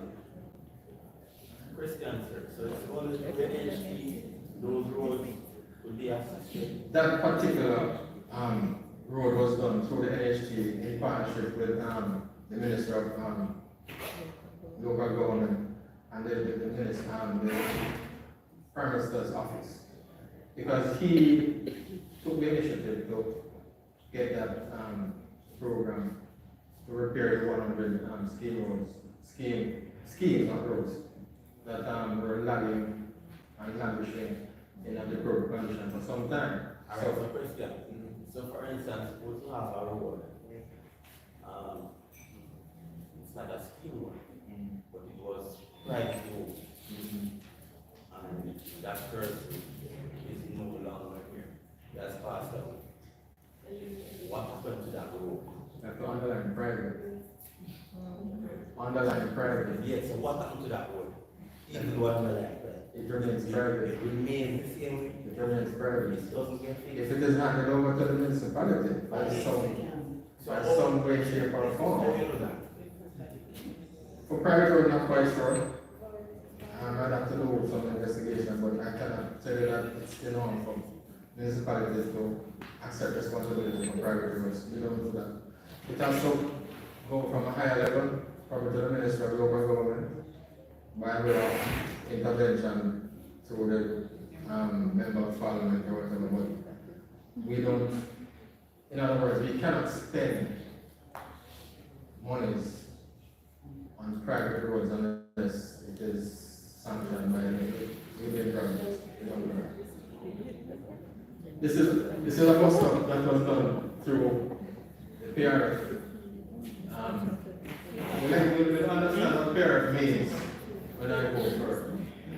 This is a record park beautification project where we had some bricks laid at the entrance of Cottage Drive. And very, very good project. It had also, that was the commencement of a sign showing welcome to Record Park.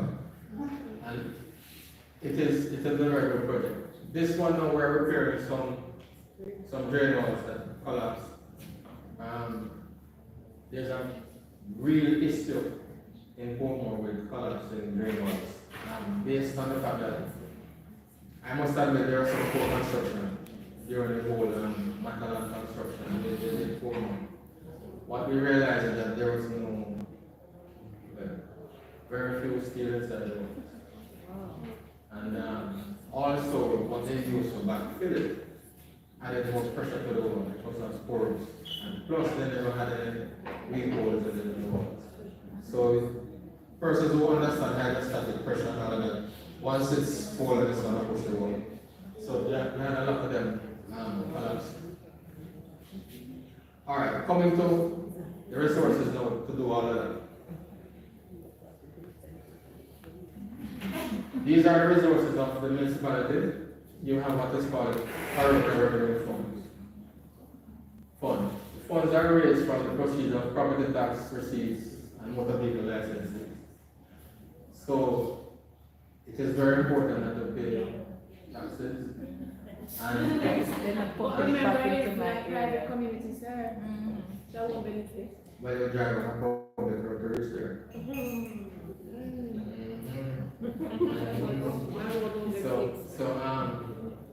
Well, if you don't drive on the car, you don't need, I'm sure you need straight light, right? And I'm sure your garbage needs collecting. And I'm sure that, so the PRF is used to do these, right? Some of the names. Public cleansing, the street lighting, the fire services. So you see all them pretty fire trucks that are being bought now. And all the police car and everything. Those are some of the funds that allow the government to do this thing. we have what is called equalization fund. For those persons who are familiar with it, with the parish council. Councillors call on the equalization fund to do specific programs separate and apart from the PRF, right? It comprises of 10% of the property tax receipt. So what local government does, Ministry of Local Government does it, having collected the property tax, they take 10%, put it aside. Then now, when a particular council sees the need to request funding to do a particular road or something that they consider urgent and of real need, they petition the council through the general council for the funds to be had from the equalization fund. And they send it to the Ministry of Local Government where they either approve or delay or disapprove of that particular request. Alright? So that is the whole idea of the equalization fund. Yes, ma'am. Yes. Equalization fund is a pool that rests at the Ministry of Local Government. It is not sent to the local authorities. What happens is that councillors, if the residents need work to be done on a particular road or whatever infrastructure there is, and the PRF that they get, what I should explain that every councillor, what we call gets an allocation. It's a cycle. Let's say you have 12 councillors, for argument's sake. For the year they might get an allocation of X amount to do works in their division from the PRF. Alright, I'll give an example. Let's say the PRF comes to $25 million per month. It is sent to the local authority. We have to write a program as to what we're going to do with that $25 million. And of that 12 councillors, we might have a roster for 2 of them to get from, or 2 or 3 of them to get from that $25 million to do works within their division. Alright? It's a cycle. What I would want, I'd call locally a plan. So 3 get this month, another 2 get next month. Save and except for Christmas. We save November and December for Christmas work and also May and June for the rainy season to clean drains and all of the months are allocated for this purpose. Alright? So I see you shaking your head. I see you shaking your head. Alright? Sorry? Every councillor, let me tell you this, every councillor gets an allocation, might not, it's not going to be every month because it's a cycle. So you need to know when your councillor gets when. Right?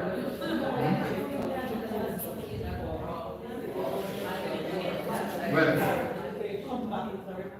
no, the infrastructure work, there has to be an estimate. It has to be put to tender. If it's not 2 million or 3 million, for argument's sake, it can be done by way of selective tender. So you can have 2 or 3 or 4 persons vying for that, and then through the procurement process of the municipality, the contractor is selected for that particular work. So if you don't see that happening, then you have some questions to ask. So where do we go to ask the questions? You can write a CEO. And you can, it's public knowledge, you can ask, what is it that your council gets his or her allocation? Because we don't know, even this time burial came, before burial there was nothing, after burial, nothing. And there was special provision from the ministry to clean up. Are we as residents of the I'm saying the directive was given from the ministry to use some money for the burial cleanup. Yes, ma'am. If the money, the fixed roads, if it is allocated according to the amount of taxes paid, it is a certain. No, it's not done like that. It's not done like that. Everything is collated at the ministry, and then they have a formula that they use. I can't tell you the specific method that they disseminate the money to the divisions, to the councils, right? Because we have 12 councillors. You might have another that has 9 or 15. So you would not have the 9 getting the same as the 15. So it's gonna differ. So they have their formula as they use. Yes, ma'am. Mr. Gates, you said that, so the councils receive money from the PRS on a side, right? So if, for example, for this month, $2,500 was dispersed to the municipality, right? You said it's not every council that get every month, right? And you said when this money is received, they write a program, an infrastructural program. Yeah, because alright, for Pomor, I have 3 or 4 major issues. Mosquito, ocean, roads, and drains. Those are the 4 things that so you might have a council for a particular area that requires more drain cleaning than road work. Or you might have a particular council that requires more road work than drain cleaning, depending on your geographic location. So it all depends on what that particular council is focusing on. So he is responsible for writing that program or He curriculum. can request a listen to the engineering department, say, I have a road to fix. You give me the road, and our officers go, we do the assessment, we do the estimate, and then we present the estimate for perusal, send it to the CEO and they look at it. Then the procurement process will start from there. Okay, what is the standard time for procurement at the? What is it? Standard time for procuring a contractor or to get works done? As indicated, we have selected several contractors that we have in a pool, that we put out the tender, they do their bid, and then whoever wins it through the transparent. So there has to be some level of transparency. Understood, but what is the shortest and longest time to get that? For the contract? Yeah. I mean, a road, for a road that requires probably $3 or $4 million to rehabilitate it. That's less than a week work.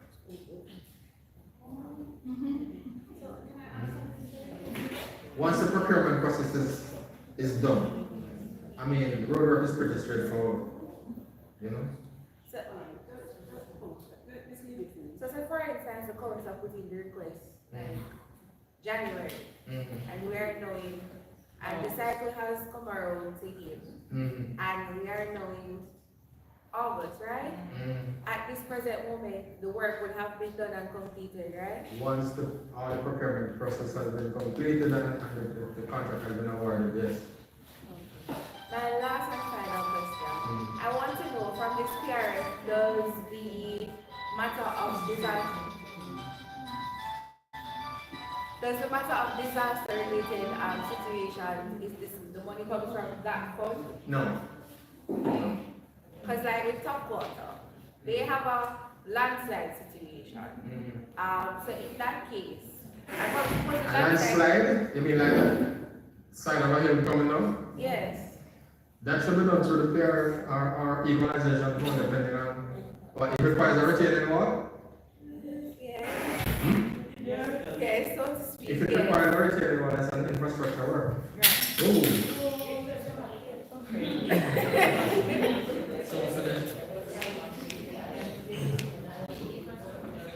That's considered infrastructure work. Alright, but for right now, seeing that they don't have a retaining wall, right? And there have been times when it's a landslide, right? Where does that money come from? And would parish council consider giving them a retaining wall? Yeah, you can get it through the equalization fund or through the PRF, depending on the cost of the loan. Does any project at the parish council have a ceiling? That you can't pass a certain amount of money? That is determined based on what is given to the councils, because what I'm trying to bring across is that each council has limitations based on what he gets per site. But if that is equalization fund now can kick in, which can give you a higher amount. Once that request is made to the ministry for that particular project, and it is seen as favorable by the ministry to give that amount to do that particular work. So the responsibility of the council now, with his limited resources, is to make a petition through the council for the equalization fund to be accessed to do that particular work. But you, listen, you have one way of holding them accountable, and that will be coming in the next couple of months. Alright? The next So, month, what will be the next? if I was a council, I couldn't lose. No, I couldn't lose. Because I know what is required. Sir, you know how we saw a council the other day? I am a social media person. So we went on the road and we fixed the road and I put it up on my TikTok page. And it was shared in a group. That's how somebody came in. Come look. Come and look. And then from the person coming in, come back and look. And then when the road fix them, I will take the glory and say them. You know I'm going to see that? But the CPF, oh yes. So the fund is here for all the councils? With a site. And that cycle is every 3 months. Alright. You might have, let me simplify it. Let's say you have the count of a Ocean Village, right? You might get 2 allocations within a 6 months.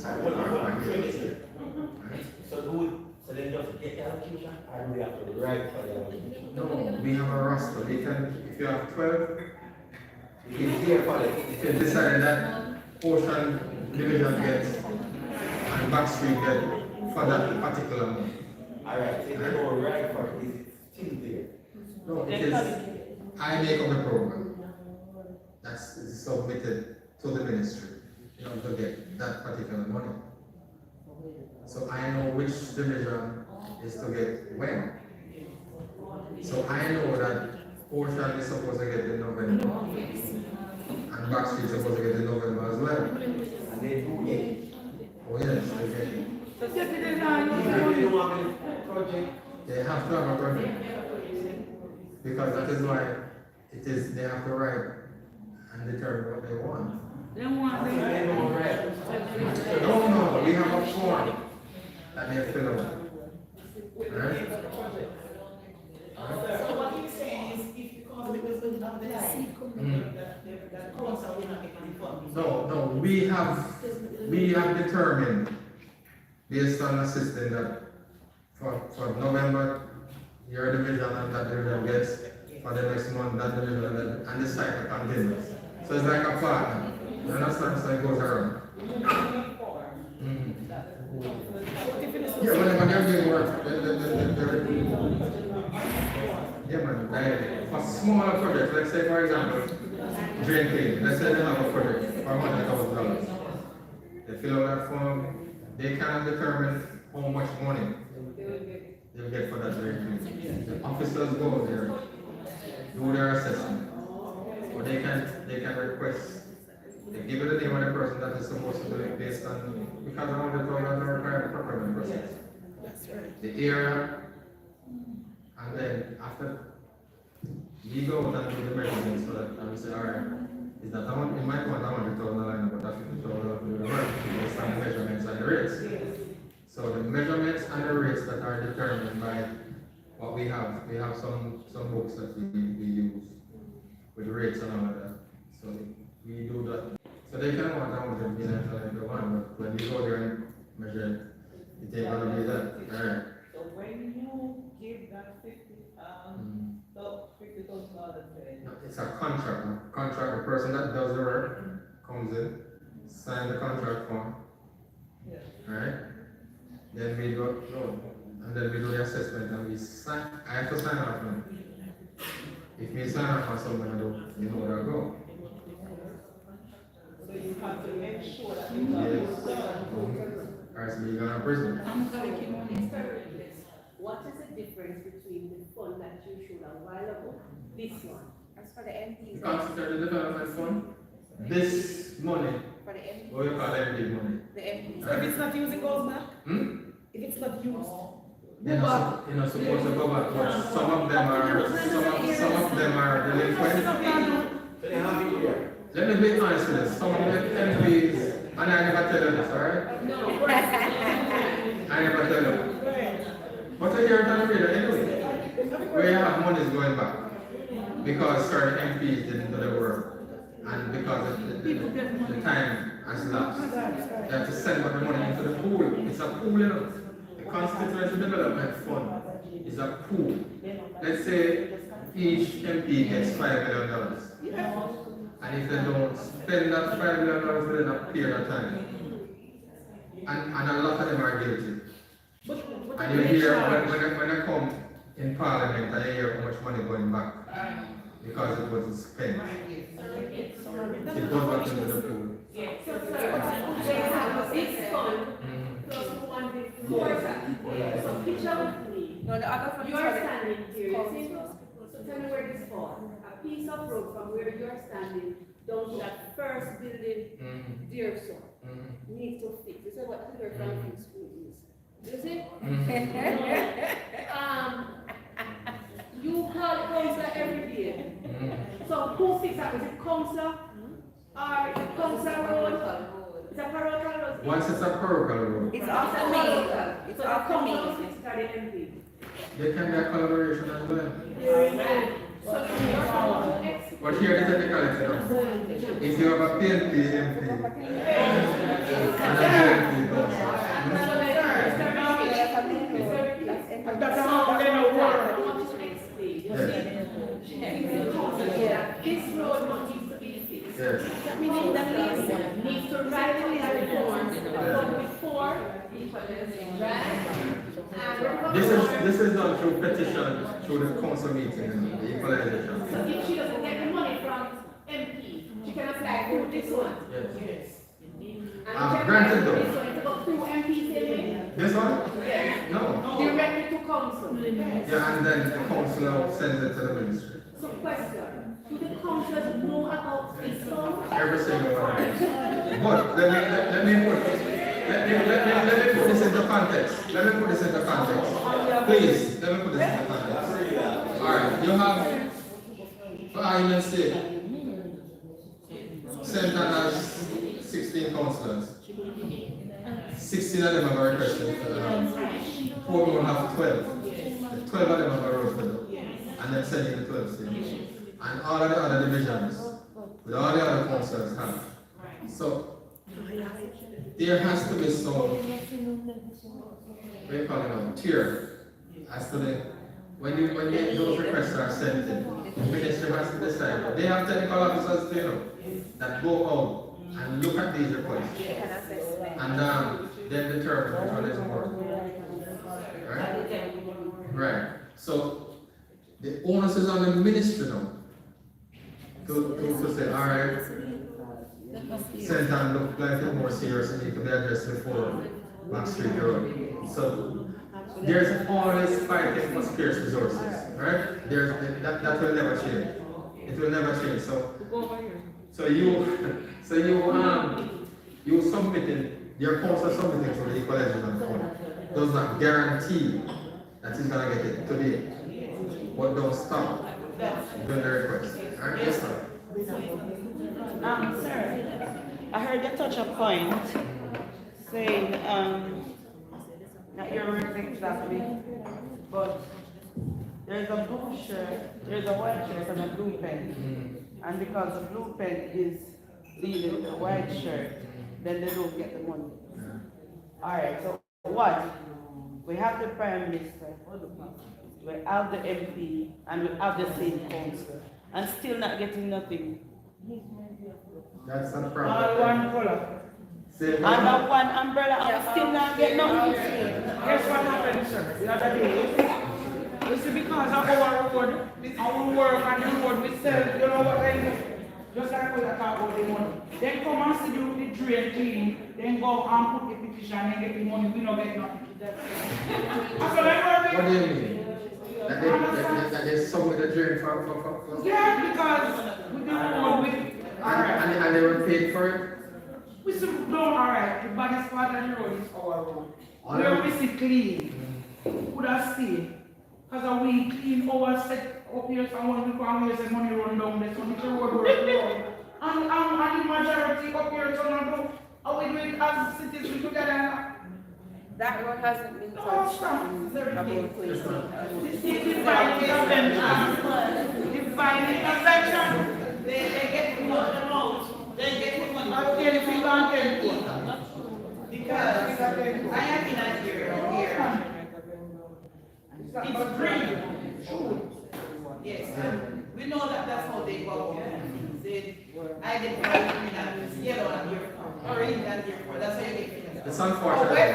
However, if we come together and write, and as you said, continue consistently, just keep writing, you can get things done because we know that they check on the community and say, okay, this community is a PNP community or a JSIF community that we're not going to do any work here.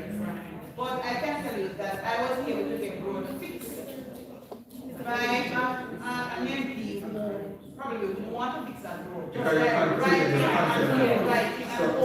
We have to hold them accountable. We know the money is here, but a lot of times the ones that And that is the key. That is the key. You have to, even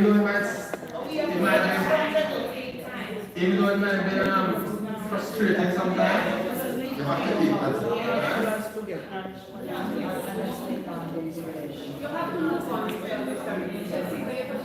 Alright, this.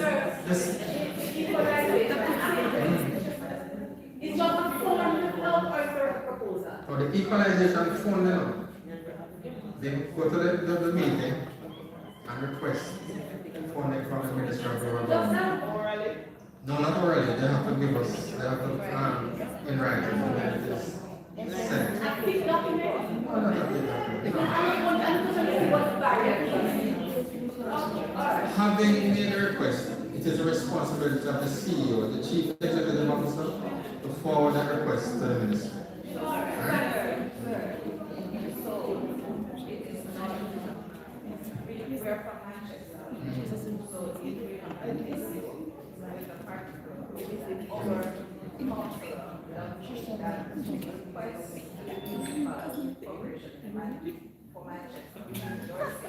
Did they go, was it specific in terms of requesting it from the equalization fund? Yes, it doesn't stop in Manchester, that's what they're saying.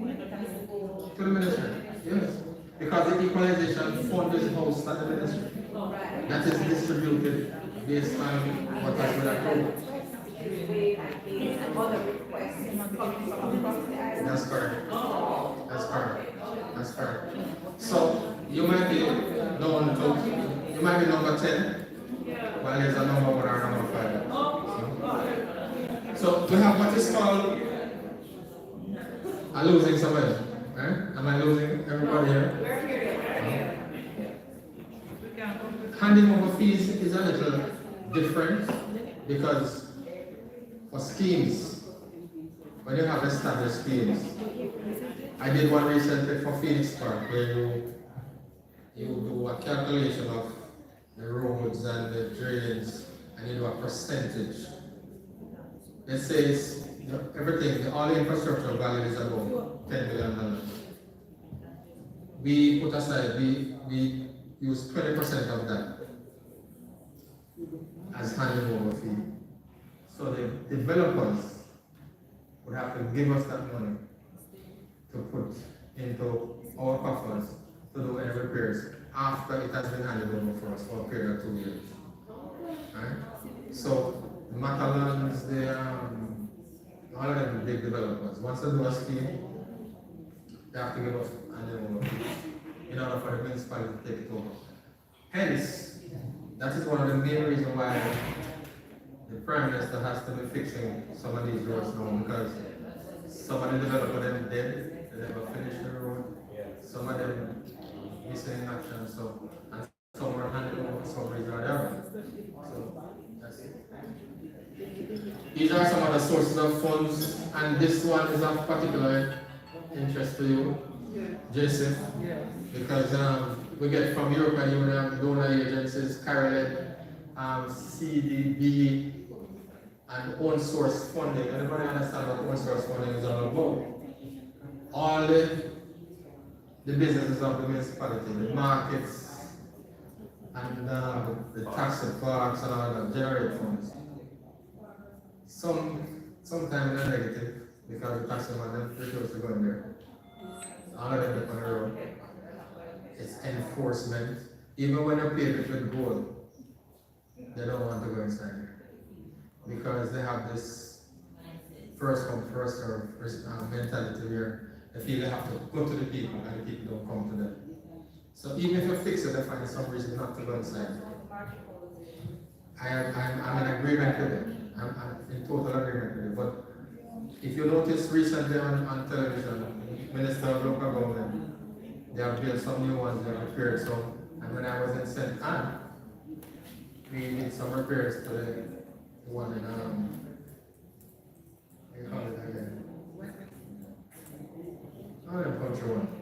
We did some repairs on it. Alright, this is the administrative team that we have now. Alright, all of that is in the red because it's gonna be like this now. Alright? And you know, there's a significant more persons. The objective of this is to give specific tasks to specific persons in order to have better service delivery as well and accountability. Because you know, because they have accounts payable officer, accounts payable twice, and collection and disbursement officer. So then they break it out in smaller, manageable, instead of having one person doing everything. So it goes well for accountability, alright? And it consists, you have audit officer, you have bank reconciliation officer, so it's a lot of work, alright? And these are their responsibilities. To provide support to the technical team, which is the engineering department, to facilitate the realization of missions and the vision of the municipality. Recruitment and training of human resources, disbursement and management of funds for projects, managing the efficient day-to-day running of the municipality.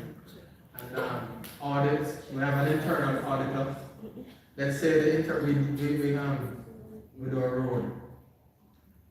The auditor can come in, take those files, go there themselves, do an assessment of the works based on what was on the contract, and to see if they got value for money, right? If there's some discrepancies, it will be pointed out, and measures taken to either fix it or to hold somebody accountable.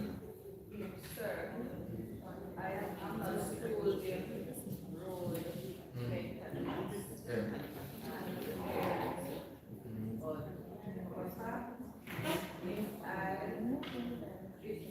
when I look at these roads and I see the effect, repair, action of the road and so on. If I go out there, access the work now, there will be nothing access. Because it's torn down. So how these persons are paid? That boils down to a particular council and the management team that is at that particular council. That is the end of it. All right, let me clarify something as well. There are various methods of fixing a road, and there are various thickness of asphalt that is placed on a road. The thicker the asphalt, the more expensive the road. So you might have a leaflet saying 38 millimeter right, sorry, just 30 millimeter asphalt overlay.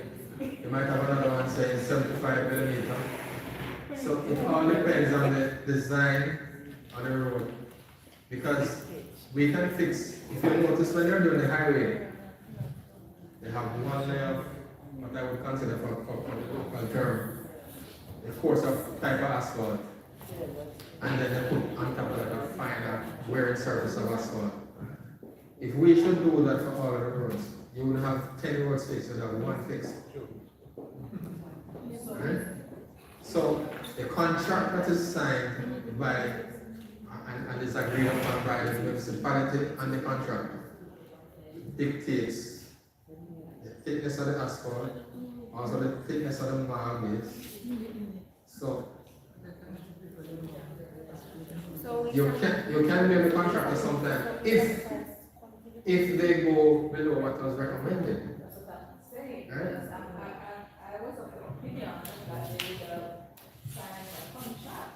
And they will. For, the final grade. To get that amount thick. Yes, Right. and then you get that amount. So who is held responsible for that? The technical team.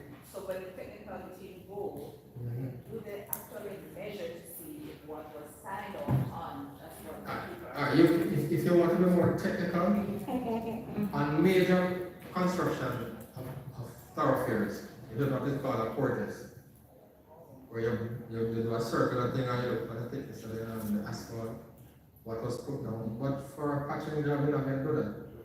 You're not going to do that. But for major roadways, first of all, they test the asphalt when it is being laid. They take a sample, they do the grain size analysis, they do the bitumen content analysis to see what is in the contract is actually what is being done on the road. In addition to that, you do what is called a compaction test with the radiation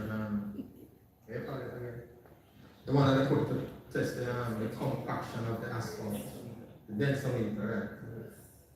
Second to that, you can do a core test to determine the thickness of the asphalt that was placed on it. But for roads like for overlay and for patching, you're not going to find that. What needs to be done is for the persons that are monitoring the work, is to ensure that they cut the things properly, cut the squares, like when they do the potholes, they cut them properly, they compact it properly, and then the overlay based on the contract.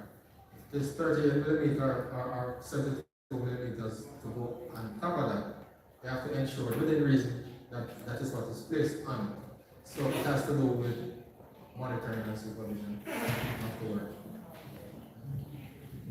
Is that my Yes, ma'am. Mr. Ricketts, I have a grievance. Yes, ma'am. Two things. So I realize these days that you're going to Paradise or NWA going to patch potholes or whatever. Delay you fill it with mall. And weeks on end, after you put the mall in the bowl, you don't see anybody. By that time, vehicle, truck, everybody drive over it, no mall longer exists and all of, and then NWA is guilty of that, right? Particular, and I'll tell you why. Because I have a couple friends from NWA, and the procurement process is terrible. Because there's no parish manager can take upon themselves to spend money. Everything has to go to the head office and to be approved at the head office. So normally the lag time is very long. But I see your point, and it's something that is concerning. And then when the pothole is patched or whatever, it's not compressed properly. So when you drive on it, or you on the vehicle just a shake so. And a man fixed road as stone, and he used to use No, that is when my father was working so much here in the days. So why now not? Because man is the quickest thing. No, Listen, there are some roads now in the country in particular. When the top of it wash out, the amount of stone you see we can't move. Those are the old time of the road. Right? They don't do that anymore. They don't do that anymore. But even some miscarriage. Even some hole, even Maple is not miscarriage. Even some hole in the road at Maple, you can't bury any because something in there. Oh, the hole is, yeah. So now they need to fill it up with some spoon and throw them all the night and buy smoke away. It's gone again. As we drop, if one tire drop it, chop it now. Plus footballs to go up say cherry tree, this up. This is how it comes. This is your this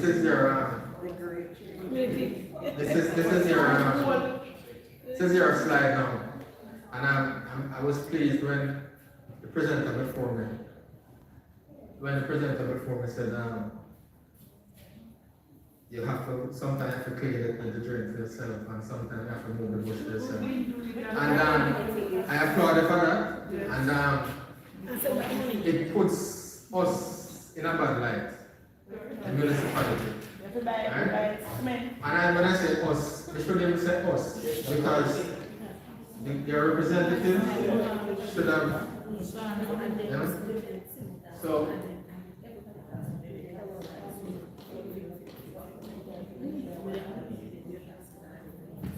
this is your responsibility, right? For those who got the benefit of the roads, right? You have to be, you were involved in the decision-making process, right? You made the recommendation and you sought help from JSIF, which is very good, right? And the citizens' participation was very integral in you getting that particular work. What I always emphasize, please don't let the other members of the community abuse the road. Don't let them burn because them disgruntled, them block the road and burn it.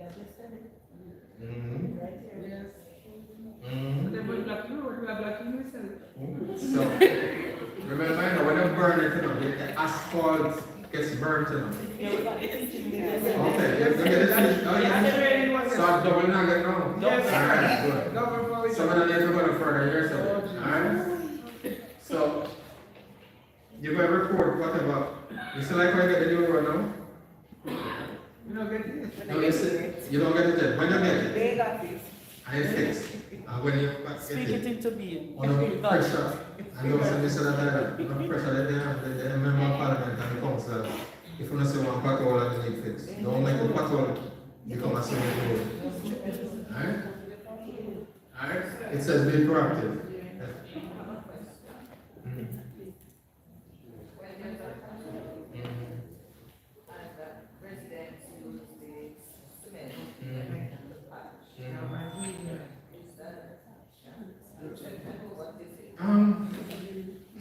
I have cool views on it because you notice they're using concrete for the road. Yeah.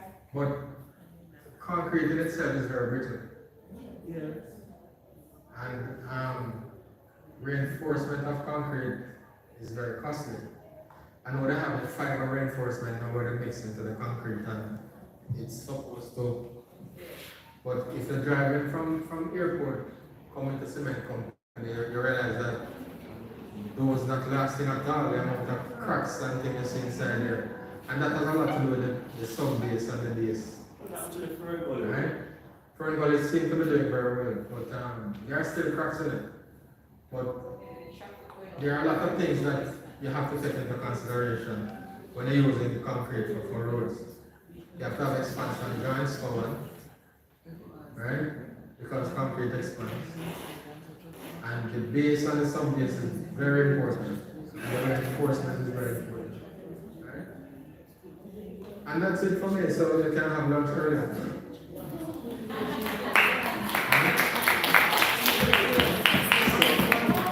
If you have any questions, you can shoot. You can go ahead because I'm not going to. Who is responsible, like when they have landslide and things like that, for the truck coming on whatever? In case of disaster, when you have a disaster like a hurricane, the NWA has a set of contractors on standard.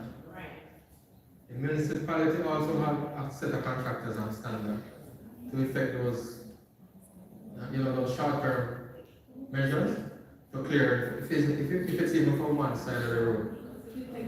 So you can have free flow of movement of traffic and persons. Like the parochial overload, like this road now. The parochial road, it is the responsibility of the municipality. What's the nobody?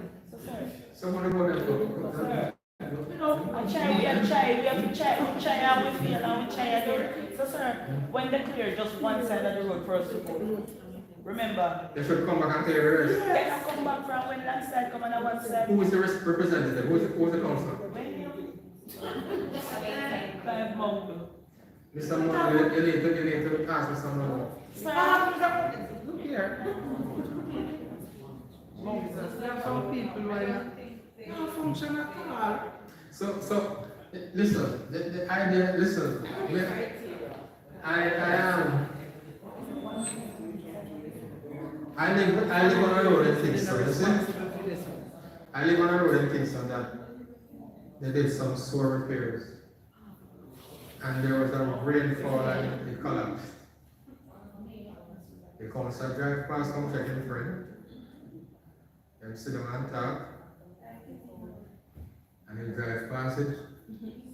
We ask him about it, he still drive and check in front again and sit down and talk. They were the one that fixed it. Luckily, there was a developer in the area who was doing an apartment. And it was in front of them. So they just fixed the road. So, kudos to the contractor, because if it was for the council, it would not have been fixed up to this day. I'm still have to say what? You have to pressure them. So when they tell us they're not responsible, what do you do? Find out who's responsible. Sir, but who's not responsible? No, listen, you can write the CEO. And if that doesn't work, you can write Mr. Mackenzie. I've had persons who have written to Mr. Mackenzie for a particular wall that they said that wall that we couldn't fix it. And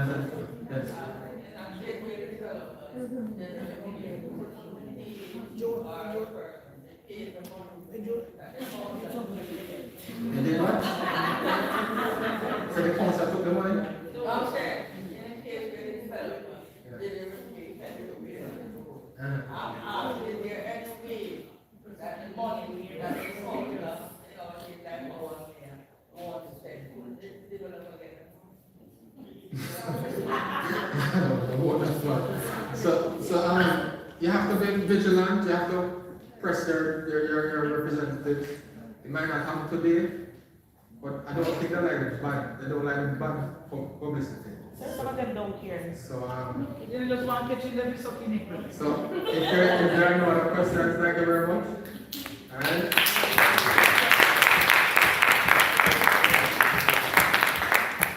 Thank you so much, Mr. Gates.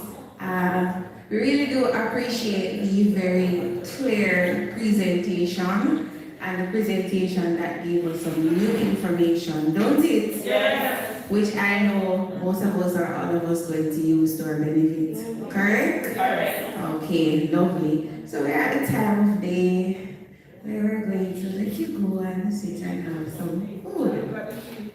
And look at the sea.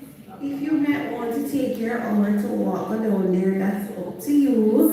But just to be back here by 1:40, right? But just to recap before we leave. So this morning started off the recap of yesterday, which I realized you learned, right? And then we started with Miss Perry this morning in regards to ethics and fraud and money laundering and all those very serious terms. So if you go against that, you will go prison, right? And we know what prison can bring, correct? Not a bed of roses, right? So just as a matter of, you have your community group, you have your PTA, which deals with the fundraising in most times to do the maintenance of the infrastructure or the road, right? Persons on these committees, you believe that they are you entrust them to do this, correct? But people are people, and so these things do happen. So as the Ms. Perry noted that the matter of putting controlling strategies in place. So one treasurer can be treasurer for 3-4 years later, still the same treasurer.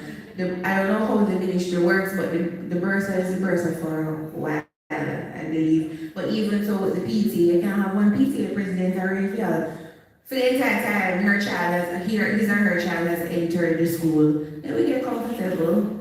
And you know, in these times, some people don't have integrity, right? And I remember when CBB came to Jamaica, and we came to every school, yes, and we had a conversation about the CDC and the PT and how the PT document whatever. You remember that meeting? It comes right back down to the matter of the organizations or the committees that you have, right? That would be engaged in especially the money and assisting with the planning and maintenance of your infrastructure. That is very important. So people will come with them belief or them fraud, but it is for you to put those control mechanisms in place because JSIF invests them whole heap of money and we would not want to come down there and the 100 share not did them. That's going to be a problem, serious problem, and you will see Miss Perry or you will see Mr. Bradshaw, who has already gone to Mendelssohn. They will come and they will come back to the office and write their report and they will call us. So the responsibility is not just us, it is on you, right? And our lovely senior manager gave you her very lovely greeting. I missed part of it, but I know it was a motivational one, so you can see the seed, right? Lovely. And then Mr. Ricketts came, and you know what to do now, because when we give you the building, and we're going to give you certain equipping items and to assist you with maintaining the infrastructure, you're going to get wheelbarrow, shovel, machete, all of them. Those have been purchased. You'll receive them after training. Everybody will get a set after training. So this will take you to a certain dimension with the project.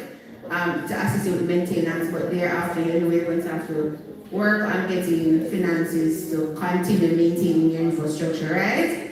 So that is where your committee coming again, and as Mr. Ricky said, you know how to get the assistance, right? Write the letters, that's why the groups are important. Write them, call them. Ms. Forrester can tell you about that. Right. That your voice is being heard as a group. Alright? That's your recap for today. We're going to sing. I'm going to pray. Just close the eyes and lovely. That's not how you close the eye on the right side. Alright, after three. 1, 2, 3.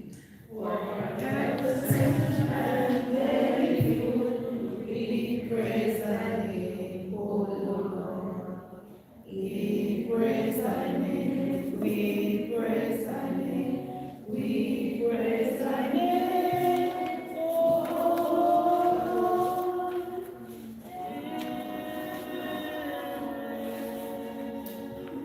Hear the harmony,